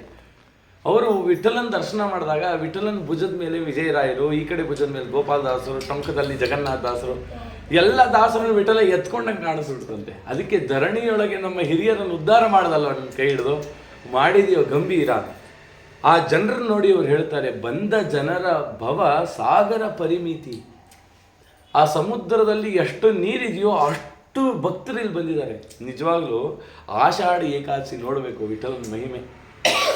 ಆ ಪುಣೆಯಿಂದ ಒಂದು ಭಕ್ತ ಸಮೂಹ ಬರುತ್ತೆ, ಪಾದಯಾತ್ರೆ ಮಾಡ್ಕೊಂಡು ಬರ್ತಾರೆ. ಕೋಟ್ಯಾಂತರ ಜನ ಬರ್ತಾರೆ. ಆ ವಿಠಲನ್ನ ಏಕಾದಶಿ ದಿನ ನೋಡ್ಬೇಕಷ್ಟೆ. ಏನದು ವೈಭವ, ಆ ಭಜನೆ ಏನು, ಆ ಬಿಳಿ ಬಟ್ಟೆ ಹಾಕೊಂಡಿರ್ತಾರೆ, ಎಷ್ಟು ಕ್ಲೀನಾಗಿರ್ತಾರೆ ಅಂದರೆ ಅದನ್ನು ಅಲ್ಲಿದ್ದೇ ಅನುಭವಿಸ್ಬೇಕು. ಪಂಡ್ರಾಪುರದಲ್ಲಿ ಎಂದು ತಾಳ ಶಬ್ದ ನಿಲ್ಲುತ್ತೋ ಅವತ್ತು ಪ್ರಳಯ ಆಗತ್ತೆ. ಅಲ್ಲಿ ತಾಳ ಶಬ್ದ ನಿಲ್ಲೋದೇ ಇಲ್ಲ. ರಾತ್ರಿಯೆಲ್ಲ ಎಲ್ಲೋ ಪಂಡ್ರಾಪುರದಲ್ಲಿ ಯಾವುದೋ ಮೂಲೆ ತಾಳ ಶಬ್ದ ರಾತ್ರಿ ಎವ್ರಿ ಡೇ ಅಖಂಡವಾಗಿ ಭಜನೆ ನಡೀತಲೇ ಇರುತ್ತೆ. ಅಂಥದ್ದು ಆ ಸ್ವಾಮಿ, ಅಂಥ ಒಂದು ವೈಭವ ಆ ಪಂಡ್ರಾಪುರದಲ್ಲಿ ಇದೆ. ಅದಕ್ಕೆ ಆ ಪಂಡ್ರಾಪುರದ ಬಗ್ಗೆ ಹೇಳುವಾಗ ಹೇಳ್ತಾರೆ ಯಾರು ನಮ್ಮ ತಂದೆ ಶ್ರೀಪತಿ ವಿಠಲದಾಸ, ಇಲ್ಲಿ ಇದೆಯಲ್ಲ ಮರಗಳು, ಇದನ್ನೆಲ್ಲ ಯಾವುದೋ ಹೊಂಗೆ ಮರ, ಯಾವುದ್ಯಾವುದೋ ಮರ ಅಂತ ಅನ್ಕೊಂಡಿದ್ದಾರೆ, ಕಣಗಲೆ ಮರ. ಇಲ್ಲಿರೋ ಎಲ್ಲ ಮರಗಳು ಕಲ್ಪ ವೃಕ್ಷಗಳು. ಆ ಮರದ ಹತ್ರ ಕೂತ್ಕೊಂಡು ಏನು ಬೇಕಾದ್ರೆ ಬೇಡಿ, ಪಂಡ್ರಾಪುರದಲ್ಲಿರೋ ಮರ ಅದು ಬೇಕಾದ ಕೊಡುತ್ತೆ. ಅದು ಇಲ್ಲೆಲ್ಲ ಓಡಾಡುತ್ತಲ್ಲ ದನಕರುಗಳು, ಅದೆಲ್ಲ ಕಾಮಧೇನುಗಳು. ಇಲ್ಲೆಲ್ಲ ಇದರಲ್ಲ ಜನಸಮೂಹ, ಇವರೆಲ್ಲ ದೇವತೆಗಳು. ಆ ಚಂದ್ರಭಾಗ ನದಿ ಇದೆಯಲ್ಲ, ಅದು ಅಮೃತ ತೀರ್ಥ. ನಮ್ಮ ಪಾಂಡುರಂಗನ ದೇವಸ್ಥಾನದಲ್ಲಿ ಕಸ ಗುಡಿಸೋದು ಯಾರು ಗೊತ್ತಾ? ಸಾಕ್ಷಾತ್ ಮಹಾಲಕ್ಷ್ಮಿ ತನ್ನ ಜಡೆಯಲ್ಲಿ ಆ ಭಗವತ್ ಭಕ್ತರ ಪಾದಗಳು ಸಂಗ್ರಹ ಮಾಡ್ತಾರೆ. ಅಂಥ ವೈಭವ ಅಂತೆ ನಮ್ಮ ಸ್ವಾಮಿಗೆ. ಇಂಥ ಸ್ವಾಮಿ ಜಗತ್ತಲ್ಲೆಲ್ಲ ಹರಿದಾನ. ಲಕ್ಷ್ಮೀ ದೇವಿ ಅವನ ಮಂದಿರದಲ್ಲಿ ಕಸ ಗುಡಿಸ್ತಾಳೆ ಅಂತಂದ್ರೆ ಅಲ್ವಾ, ಎಲ್ಲ ಸಂಪತ್ತಿಗೆ ಒಡೆಯಳಾದವಳು ಅವ್ರ ಮನೆ ಕೆಲಸದವಳು ಅಂದ್ರೆ ಇನ್ನು ಸ್ವಾಮಿ ಇನ್ನೆಂಥವನು. ಅಂಥ ವೈಭವದ ಆನಂದವನ್ನು ಪಡೆದು ಮಂತ್ರಾಲಯ ಪ್ರಭುಗಳ ಸೇವೆ ಮಾಡಿ ತದನಂತರದಲ್ಲಿ ಈ ಪರಂಪರೆ ಬೆಳಿಬೇಕಲ್ಲ. ಯಾರಿಗೆ ನಾವು ಈ ಅಂಕಿತವನ್ನು ಕೊಡೋಣ? ಆ ವಿಠಲನನ್ನೇ ಕೋಡ್ಕೊಂಡ್ರು. ಸ್ವಾಮಿ ಯಾರಿಗೆ ಕೊಡೋದು? ನಿನ್ನ ಭಕ್ತ ಯಾರಿದಾನೋ ಅವನ್ನ ಕಳಿಸು ಅಂತ. ಆವಾಗ ಸಿಕ್ಕಿದಂಥವ್ರೇನೆ ಧಾರವಾಡದಲ್ಲಿದ್ದಂಥ ದೀಪದ ಅಣ್ಣಯ್ಯಾಚಾರ್ಯರು ಅಂತ. ಧಾರವಾಡದ ಅಣ್ಣಯ್ಯಾಚಾರ್ಯರು, ಅವರಿಗೆ ದೀಪದ ಅನ್ನೋ ಮನೆತನ ಧಾರವಾಡದಲ್ಲಿ ಇದ್ದರು. ಆ ಧಾರವಾಡದಲ್ಲಿ ಆ ದೀಪದ ಮನೆತನ ಅಂತ ಯಾಕೆ ಬಂತು? ಏನೇ ಒಂದು ಹೆಸರು ಪ್ರಾಚೀನರಿಗಿದ್ದರೆ ಅದಕ್ಕೇನೋ ಒಂದು. ಆ ಅಣ್ಣಯ್ಯಾಚಾರ್ಯರು ತಿರುಪತಿಗೆ ಹೋಗಿದ್ದಾರಂತೆ ಒಮ್ಮೆ. ಸುಮಾರು ಸಲ ಪ್ರತಿ ವರ್ಷ ಹೋಗಬೇಕು ತಿರುಪತಿಗೆ ಹೋಗಿದ್ದರಂತೆ. ಆವಾಗೆಲ್ಲ ಈ ಲ್ಯಾಟಿನ್ ತೊಗೊಂಡು ಹೋಗೋರಲ್ಲ, ಅದು ದೀಪ, ಏನೋ ಒಂದು ದೀಪ ತೊಗೊಂಡು ಬರಬೇಕು. ಆ ಲ್ಯಾಟಿನ್ ಅಂದರೆ ನಾವು ಕಂಡಂಥ ಲ್ಯಾಟಿನ್ ಅಲ್ಲ, ಅದೇ ಬೇರೆ ಥರದ್ದಂತೆ. ಅದನ್ನು ತೊಗೊಂಡು ಹೋಗಿದ್ದರು. ತಿರುಪತಿ ಶ್ರೀನಿವಾಸ ದೇವ್ರ ಮುಂದೆ ನಿಂತಿದ್ರು. ತಿರುಪತಿಯಲ್ಲಿ ದೇವ್ರ ಮುಂದೆ ನಿರಂತರವಾಗಿ ಉರಿಯೋ ದೀಪ ಹಚ್ಚಿದವ್ರು ಯಾರು? ಬ್ರಹ್ಮದೇವರು. ಬ್ರಹ್ಮದೇವರ ಹಚ್ಚಿದ ದೀಪ ಇವತ್ತಿಗೂ ಉರಿತಿದೆ ಅಲ್ವಾ? ಎಲ್ಲರೂ ಅದು ಗೊತ್ತಿರೋವಂಥ ವಿಚಾರವೇ. ಬ್ರಹ್ಮದೇವರ ಹಚ್ಚಿದ ದೀಪ ಇವತ್ತಿಗೂ ನಂದಿಲ್ಲ, ಇನ್ನೂ ಉರಿತಾ ಇದೆ. ಆ ಶ್ರೀನಿವಾಸ ದೇವರ ಮುಂದೆ ಆ ಬ್ರಹ್ಮದೇವರಿಂದ ಏನು ಹಚ್ಚಿತ್ತಲ್ಲ ದೀಪ, ಆ ದೀಪಕ್ಕೆ ಒಂದು ದೀಪ ಹಚ್ಕೊಂಡು ತಮ್ಮ ಮನೆಗೆ ತಂದಿದ್ರಂತೆ. ಅದಕ್ಕೆ ದೀಪದ ಮನೆತನ ಅಂತ. ತಿರುಪತಿಯಿಂದ ಧಾರವಾಡಕ್ಕೆ ತಂದಿದ್ರು. ಪ್ರತಿಯೊಬ್ಬರು ಅವ್ರ ಮನೆ ಮುಂದೆ ಬಂದರೆ ನಮಸ್ಕಾರ ಮಾಡಿ ಹೋಗೋರಂತ. ಯಾಕೆ? ಶ್ರೀನಿವಾಸ ದೇವರ ದೀಪ ಇವ್ರ ಮನೆಯಲ್ಲಿ ಬೆಳಗ್ತಿದೆ ಅಂತ ಅಣ್ಣಯ್ಯಾಚಾರ. ಒಳ್ಳೆ ಅವ್ರ ಮನೆಯಲ್ಲಿ ಅವ್ರ ಪೂರ್ವಿಕರು ಸಕಲ ಶಾಸ್ತ್ರ ಅಧ್ಯಯನ ಮಾಡಿದವರು. ನ್ಯಾಯಸುಧಾದಿ ಗ್ರಂಥಗಳನ್ನು ಅಧ್ಯಯನ ಮಾಡಿ ಭಗವದ್ಗೀತೆ ಆ ಗೀತಕ್ಕೂ ವ್ಯಾಖ್ಯಾನ ಮಾಡಿದ್ರಂತೆ. ಅಂಥ ಒಂದು ಪಾಂಡಿತ್ಯವನ್ನು ಹೊಂದಿದಂಥ ಮನೆತನ ಅವ್ರದ್ದು. ಯಾರಿಗೆ? ಆ ಶ್ರೀನಿಧಿ ವಿಠಲರಿಗೆ, ಅಂದರೆ ಅಣ್ಣಯ್ಯಾಚಾರ್ಯರಿಗೆ. ಒಳ್ಳೆ ಸಂಸ್ಕೃತ ಪಂಡಿತರು, ಸಂಸ್ಕೃತದಲ್ಲೇ ವ್ಯವಹಾರ ಮಾಡ್ತಿದ್ರು. ಹೀಗೆ 2ನೇ ಬಾರಿ ತಿರುಪತಿಗೆ ಹೋದ್ರಂತೆ. ಈ ದೀಪ ಹಚ್ಕೊಂಡು ಬಂದಮೇಲೆ ಹೋದಾಗ ಇದು ಸ್ವಾಮಿ ಪುಷ್ಕರಣಿಯಲ್ಲಿ ಸ್ನಾನ ಮಾಡಿ ಮೇಲೆ ಏಳಬೇಕು. ಒಂದು ಗಂಧದ ಕೊರಡಿನ ಶ್ರೀನಿವಾಸ ದೇವರು ಸಿಕ್ತಂತವ್ರಿಗೆ. ಆ ಪ್ರತಿಮೆಯನ್ನು ಕೂಡ ತೊಗೊಂಬಂದರು. ಆ ಥರ 2-3 ಸರಿ ಅವ್ರಿಗೆ ಪ್ರತಿಮೆ ಸಿಕ್ತು. ಅದನ್ನೆಲ್ಲ ಇಟ್ಟು ನಿರಂತರವಾಗಿ ಪೂಜೆ ಮಾಡ್ತಿದ್ರು. ಮತ್ತಿನ್ನೊಮ್ಮೆ ತಿರುಪತಿ ಯಾತ್ರೆಗೆ ಹೋದರು. ಅಲ್ಲಿ ಕುದುರೆ ಮೇಲೆಲ್ಲ ಹೋಗ್ತಿದ್ರಲ್ಲ, ಕುದುರೆ ಮೇಲೆ ಹೋಗಿ ಶ್ರೀನಿವಾಸ ದೇವ್ರ ದರ್ಶನ ಮಾಡಿಕೊಂಡು ಬಂದರು. ಕುದುರೆನೇನು ಮಾಡಿದ್ರು, ಕಟ್ಟಾಕುವಂಥ ಒಂದು ಜಾಗ ಇತ್ತು, ಒಂದು ಕಂಬ ಕಟ್ಟಾಕಿದ್ರಂತೆ. ಕಟ್ಟಾಕದ ಮೇಲೆ ಅದಕ್ಕೆ ಹುಲ್ಲು ಹಾಕಿದ್ರು ತಿನ್ನಲಿಲ್ಲ, ಹುರುಳಿ ಕಾಳು ಹಾಕಿದ್ರು ಏನು ಹಾಕಿದ್ರು ತಿಂತಾ ಇಲ್ಲ. ಯಾರ ಪಂಡಿತರನ್ನು ಕರೆಸಿದ್ರು, ಯಾಕೋ ಹೀಗಾಗ್ಬಿಟ್ಟಿದೆ. ಸರಿ ಎಲ್ಲ ಬಂದರು, ವೈದ್ಯರು ನೋಡಿದ್ರು ಅದಕ್ಕೇನು ತಿಂತಾ ಇಲ್ಲ. ಆಮೇಲೆ ಒಂದು ಸ್ವಪ್ನ ಬಂತಂತೆ, ಲಕ್ಷ್ಮೀದೇವಿ ಆ ಕಂಬದಲ್ಲಿ ಸಂವಿಧಾನ ಮಾಡಿಬಿಟ್ಟಿದ್ದಾಳಂತೆ. ಆ ಕುದುರೆ ವಾಯುದೇವರು ಮೇಲೆ ಲಕ್ಷ್ಮೀದೇವಿ ಕೂತು ಆ ಕಂಬದಲ್ಲಿ ನಿಲ್ಲಿಸಿಬಿಟ್ಟಿದ್ದಾಳಂತೆ. ಮಾನ್ಯ ದಿನ ಹೋದರೆ ಆ ಲಕ್ಷ್ಮೀದೇವಿ ಪಕ್ಕದಲ್ಲಿ ಶ್ರೀನಿವಾಸ ದೇವರು ಇದ್ದಾರೆ, ಶ್ರೀನಿವಾಸ ದೇವ್ರ ಪಕ್ಕದಲ್ಲಿ ಪದ್ಮಾವತಿನೂ ಇದ್ದಾರೆ. ಅದಕ್ಕೆ ಚಪ್ಪರ ಶ್ರೀನಿವಾಸ ದೇವರು ಅಂತ ಒಂದು ಗುಡಿನೇ ಕಟ್ಟಿಬಿಟ್ರು. ಈ ರೀತಿಯಲ್ಲಿ ಆ ಧಾರವಾಡದಲ್ಲಿ ಆ ಚಪ್ಪರ ಮನೆತನ. ಅಂಥವರಿಗೆ ಒಳ್ಳೆ ಶ್ರೀನಿವಾಸ ದೇವರ ಪರಮ ಭಕ್ತರು. ಅವರು ಈ ತಂದೆ ಶ್ರೀಪತಿ ವಿಠಲರ ಒಂದು ಶಿಷ್ಯತ್ವವನ್ನು ವಹಿಸಿ ಅವರಿಗೆ ಶ್ರೀನಿಧಿ ವಿಠಲ ಅಂತ ಅಂಕಿತ ಆಯಿತು. ಸೂರ್ಯಾಂತರ್ಗತ ನಾರಾಯಣ ಅಂತ ಹೇಳಿ ಅನೇಕ ದೇವನಾಮಗಳೆಲ್ಲ ಮಾಡಿದ್ದಾರೆ. ಆ ಶ್ರೀನಿಧಿ ವಿಠಲರ ಶಿಷ್ಯರೇ ಶ್ರೀವರ ವಿಠಲದಾಸರು. ಇದು ಪರಂಪರೆ. ಒಬ್ಬೊಬ್ಬರ ಬಗ್ಗೆ ಹೇಳಬೇಕಂದ್ರೆ ಒಂದೊಂದು ಅವರು ಬೇಕು. ಏನೋ ತೇಲಿಸ್ಕೊಂಡು ಚಿಂತನೆ ಮಾಡ್ತಾ ಇದ್ದೀವಿ ಇಷ್ಟಿದೆ ಅಂತ. ಆ ಶ್ರೀವರ ವಿಠಲರು ರಾಮಚಂದ್ರಪ್ಪ ಅಂತ ಅವರು. ಈ ರಾಮಚಂದ್ರಪ್ಪ ಒಳ್ಳೆ ಮನೆತನದಲ್ಲಿ ಬಂದಂಥವರು. ಬೆಳಗಾವಿಯಲ್ಲಿ ಸವದಿ ಅಂತ ಊರಿದೆಯಲ್ಲ, ಆ ಸವದಿಯಲ್ಲಿ ವಾಸ್ತವವನ್ನು ಮಾಡಿದಂಥವರು. ತುಂಬ ಕಷ್ಟದಿಂದ ಒಂದು ಸಂತಾನ ಆಯಿತು, ತುಂಬ ಕಷ್ಟಪಟ್ಟು ಒಂದು ಸಂತಾನ ಆಯಿತು. ಅವರು ಹರಿಕತೆ ಮಾಡ್ತಿದ್ರಂತೆ. ಹರಿಕತೆ ಒಂದು ಅಭ್ಯಾಸ ಇತ್ತು. ಈ ಶ್ರೀನಿಧಿ ವಿಠಲರ ಸಂಪರ್ಕ ಆಯಿತು ಧಾರವಾಡದಲ್ಲಿ. ಅವ್ರು ಹೇಳಿದ್ರು, ನೀವು ಹರಿಕತೆ ಮಾಡ್ತೀರಂತೆ ಮಾಡಿ ಅಂತ. ಅವ್ರ ಹರಿಕತೆ ಕಂಡು ಭಾಳ ಸಂತೋಷ ಆಯಿತು. ಏನೂ ಮಾತಾಡಲಿಲ್ಲ, ಹೊರಟು ಬಿಟ್ರು. ಇವರಲ್ಲಿ ಏನೋ ಒಂದು ವರ್ಚಸ್ಸಿದೆಯಲ್ಲ, ದಾಸರು ನಾನೇ ದೊಡ್ಡವರು ಅಂದ್ಕೊಂಡ್ಬಿಟ್ಟಿದ್ರು. ಆಮೇಲೆ ಗೊತ್ತಾಯಿತು ಇವರು ವಿಜಯರಾಯರ ಪರಂಪರೆಯಲ್ಲಿ ಬಂದಿದ್ದಾರೆ ಅಂತ ಹೇಳಿ ಮತ್ತೆ ಅವ್ರು ಕಾಲಿಟ್ಕೊಂಡು ನಮ್ಮನ್ನು ಉದ್ಧಾರ ಮಾಡಿ ಅಂದಾಗ ವಿಜಯರಾಯರ ಸೂಚನೆ, ನಿಮ್ಮಿಂದ ಒಂದು ದೊಡ್ಡ ಕಾರ್ಯ ನಡೆಯುತ್ತೆ ಮುಂದೆ ಅಂತ ಹೇಳಿ ಅವ್ರ ತಲೆ ಮೇಲೆ ಕೈ ಇಟ್ಟು ಅಂಕಿತವಿಲ್ಲದ ದೇಹ ನಿಷಿದ್ಧ ಅಂತೆ. ಹಾಗಾಗಿ ಅಂಕಿತ ಪ್ರಾಪ್ತಿ ಮಾಡೋದು ಶ್ರೀವರ ವಿಠಲ ಅಂತ ಅವ್ರಿಗೆ ಅಂಕಿತ ಕೊಟ್ಟರು. ತದನಂತರದಲ್ಲಿ ಅವರು ಹೆಚ್ಚು ಚಿಪ್ಪಗಿರಿಯಲ್ಲಿ ಪ್ರತಿ ವರ್ಷ ವಿಜಯರಾಯರ ಆರಾಧನೆಗೆ ಬಹಳ ಕಾಲ ಅಲ್ಲಿರೋರು. ಆ ಕಾಲದಲ್ಲಿದ್ದಾಗಲೇ ಬಂದಂಥವರು ಆರಾಧನಾ ನಾಯಕರಾದ ರಾಘವೇಂದ್ರ ದಾಸರು ಅಂದರೆ ಮುದ್ದುಮೋಹನ್ ದಾಸರು ಬಂದರು. ಆ ಮುದ್ದುಮೋಹನ್ ದಾಸರಿಗೆ ಅನುಗ್ರಹ ಮಾಡಿದ್ರು. ಏನು ಅನುಗ್ರಹ ಮಾಡಿದ್ರು, ಆ ಮುದ್ದುಮೋಹನ್ ದಾಸರು ಹೇಗೆ ದಾಸರಾದರು, ಅವ್ರ ಜೀವನ ಏನು, ಇದಿಷ್ಟೆಲ್ಲ ನಾಳೆ ದಿನ ಚಿಂತನೆಯನ್ನು ಮಾಡೋಣ. ಹಾಗಾಗಿ ಒಂದು ವಿಶೇಷವಾದ ಪರ್ವಕಾಲ. ಇಷ್ಟೆಲ್ಲ ದಾಸರ ಹೆಸರೇಳಲಿಕ್ಕೆ ಭಯ ಆಗುತ್ತೆ. ಅಂತಂಥ ಸಾಧನೆ ಮಾಡಿದಂಥವ್ರು. ನಮ್ಮಂಥ ಚಾಡಿ ಹೇಳೋ ನಾಳಿಗೆ ತಿನ್ನೋ ನಾಳಿಗೆ ಅವ್ರು ಸ್ಮರಣೆ ಮಾಡಿದ್ರೆ ಶುದ್ಧಿ ಆಗುತ್ತೆ. ಆದರೆ ನಮಗೆ ಯೋಗ್ಯತೆ ಇಲ್ಲ. ಆ ದೊಡ್ಡವರು ಒಂದು ಆರಾಧನಾ ನಿಮಿತ್ತ ಇಷ್ಟೇ ಅವರಿಗೆ ಬಹಳ ಪ್ರೀತಿಯಾಗಿರುತ್ತೆ ಮುದ್ದುಮೋಹನ್ ದಾಸರು. ಯಾಕೆ ಅಂದರೆ ನಮ್ಮ ಇಡೀ ಪರಂಪರೆ ಸ್ಮರಣೆ ಮಾಡಿದಾರಲ್ಲ ಅಂಥೇಳಿ ಖಂಡಿತ ಒಂದು ಅಂಶದಿಂದ ಇಲ್ಲಿ ನೆಲೆಸಿ ಈ ಆರಾಧನೆಯನ್ನು ಮಾಡಿಸ್ಕೊತಿದ್ದಾರೆ. ಅದನ್ನೇನು ನಾವು ಹೇಳಲಿಕ್ಕೆ ಸಾಧ್ಯನೇ ಇಲ್ಲ. ಇವತ್ತು ಯಾವ್ದಾದ್ರು ರಾಯರ ಮಠಕ್ಕೆ ಹೋಗಿ ರಾಯರ ಆರಾಧನೆ ಅಂತ ನೋಡಿ, ಏನೇನು ನಡೀಬೋದು ರಾಯರ ಆರಾಧನೆಗೆ? ಬೆಳಗಾಗಿ ಪಂಚಾಮೃತ ಅಭಿಷೇಕ, ಅಲಂಕಾರ, ಒಂದು ಯಾವುದೋ ಒಂದು ಉತ್ಸವ, ತೀರ್ಥ ಪ್ರಸಾದ ಅಲ್ವಾ? ಆದರೆ ನಾಳೆ ಇಲ್ಲಿ ಮುದ್ದುಮೋಹನ್ ದಾಸರಿಗೆ ಆರಾಧನೆಗೆ ಏನು ಕಾರ್ಯಕ್ರಮದಲ್ಲಿ ಇಷ್ಟು ಅಂದರೆ ಎದೆ ಭಯ ಆಗುತ್ತೆ, ಡಗ್ಗನ್ನುತ್ತೆ. ಯಾಕೆ ಬೆಳಗ್ಗೆನೋ ನಿರ್ಮಾಲ್ಯ ವಿಸರ್ಜನೆ, ಯಾಯಿವಾರ ಅಂತೆ, ಶ್ರೀನಿವಾಸ ಕಲ್ಯಾಣ ಅಂತೆ, ಇಲ್ಲಿ ಹೋಮಾನಂತೆ, ಪ್ರವಚನ, ಭಜನೆ ಇಷ್ಟೆಲ್ಲ ನಡೆಸ್ತಿದ್ದಾರೆ ಅಂತಂದ್ರೆ ಅಲ್ವಾ, ನಮ್ಮ ಕೈಯಲ್ಲಿ ಸಾಧ್ಯನಾ? ಮತ್ತೆ ಚಿಮ್ಮಪ್ಪ ನೋಡಿದ್ರೆ ರೆಡಿ ಆಗ್ತಾ ಇದ್ದಾನೆ, ಮದುವೆ ಗಂಡ ಆಗ್ತಿದ್ದಾನೆ.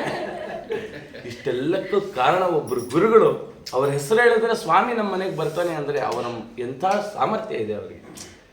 ದೇವರ ಹತ್ರ ಹೋಗಿ ಸ್ವಾಮಿ ನಾವು ಮುದ್ದು ಮೋಹನ್ ದಾಸರ ಪ್ರಶಿಷ್ಯ ವರ್ಗದವರು ಅಂತಂದರೆ ಸ್ವಾಮಿ ನೀನು ನನ್ನವನು ಅಂತಾನೆ.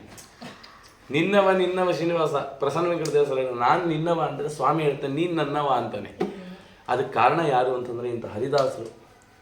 ಅದರಂತೆ ನಾಳೆ ಆ ಗುರುಗಳ ವಿಶೇಷವಾದ ಆರಾಧನೆ ನಡೀತಾ ಇದೆ. ಆ ಆರಾಧನೆಯಲ್ಲಿ ನಾವು ಚಿಂತನೆ ಮಾಡೋಕ್ಕೆ ಸಾಕ್ಷಾತ್ ಮುದ್ದು ಮೋಹನ್ ದಾಸರೇ ಒಂದು ಅಂಶದಿಂದ ಇಲ್ಲಿದ್ದಾರೆ ಅನ್ನೋ ಆ ಭಕ್ತಿ ಶ್ರದ್ಧೆಗಳಿಂದ ಮಾಡಿ 1 ವರ್ಷದಲ್ಲಿ ನಿಮ್ಮ ಜೀವನದ ಪರಿವರ್ತನೆಯನ್ನು ನೋಡಿ ಯಾವ ರೀತಿಯಲ್ಲಿ ಮಾಡಿ ಅನುಗ್ರಹ ಮಾಡ್ತಾರೆ. ನಿಮಗೇನು ಸಂಕಲ್ಪ ಇದೆ, ಭೌತಿಕವಾಗಿ ಏನು ಬೇಕಿದೆ ಸಂಕಲ್ಪ ಮಾಡಿ. 1 ವರ್ಷದಷ್ಟೊರ್ಗೆ ಅದು ನೆರವೇರಿಲ್ಲ ಅಂದರೆ ನಾನು ಬೇಕಾದ್ರೆ ಬಾಂಡ್ ಪೇಪರ್ ಮೇಲೆ ಸೈನ್ ಹಾಕ್ಕೊಡ್ತೀನಿ. ಅಷ್ಟು ನಡೆಸ್ತಾರೆ. ಯಾಕೆ ಅಂದರೆ ಅಷ್ಟು ಜಾಗೃತರಾಗಿದ್ದಾರೆ ಗುರುಗಳು ಅಂತ. ಒಂದು ವಿಶೇಷ ನಾಳೆ ದಿನ ಅವರ ಒಂದು ಸ್ಮರಣೆಯನ್ನು ಮಾಡಿ ಅವರ ಅನುಗ್ರಹವನ್ನು ಪಡೆಯೋಣ ಅಂತ ಹೇಳ್ತಾ, ಇಷ್ಟು ಏನು ಹರಿದಾಸರ ಸ್ಮರಣೆ ಮಾಡಿದ್ದೀವಿ ಆ ಎಲ್ಲ ಹರಿದಾಸರ ಅಂತರ್ಯಾಮಿಯಾದ ಆ ಪರಬ್ರಹ್ಮ ಶ್ರೀನಿವಾಸನ ಅಭಿನ್ನನಾದ ರುಕ್ಮಿಣಿ ಸತ್ಯಭಾಮ ಸಮೇತನಾದ ಪಾಂಡುರಂಗ ವಿಠಲ ನಮಗೆ ನಿಮಗೆಲ್ಲ ಅನುಗ್ರಹ ಮಾಡಲಿ ಅಂತ ಹೇಳ್ತಾ ಶ್ರೀಕೃಷ್ಣಾರ್ಪಣಮಸ್ತು. ಗುರು ಮಧ್ವೇಶ ಅರ್ಪಣಮಸ್ತು. ಮಂಗಳ.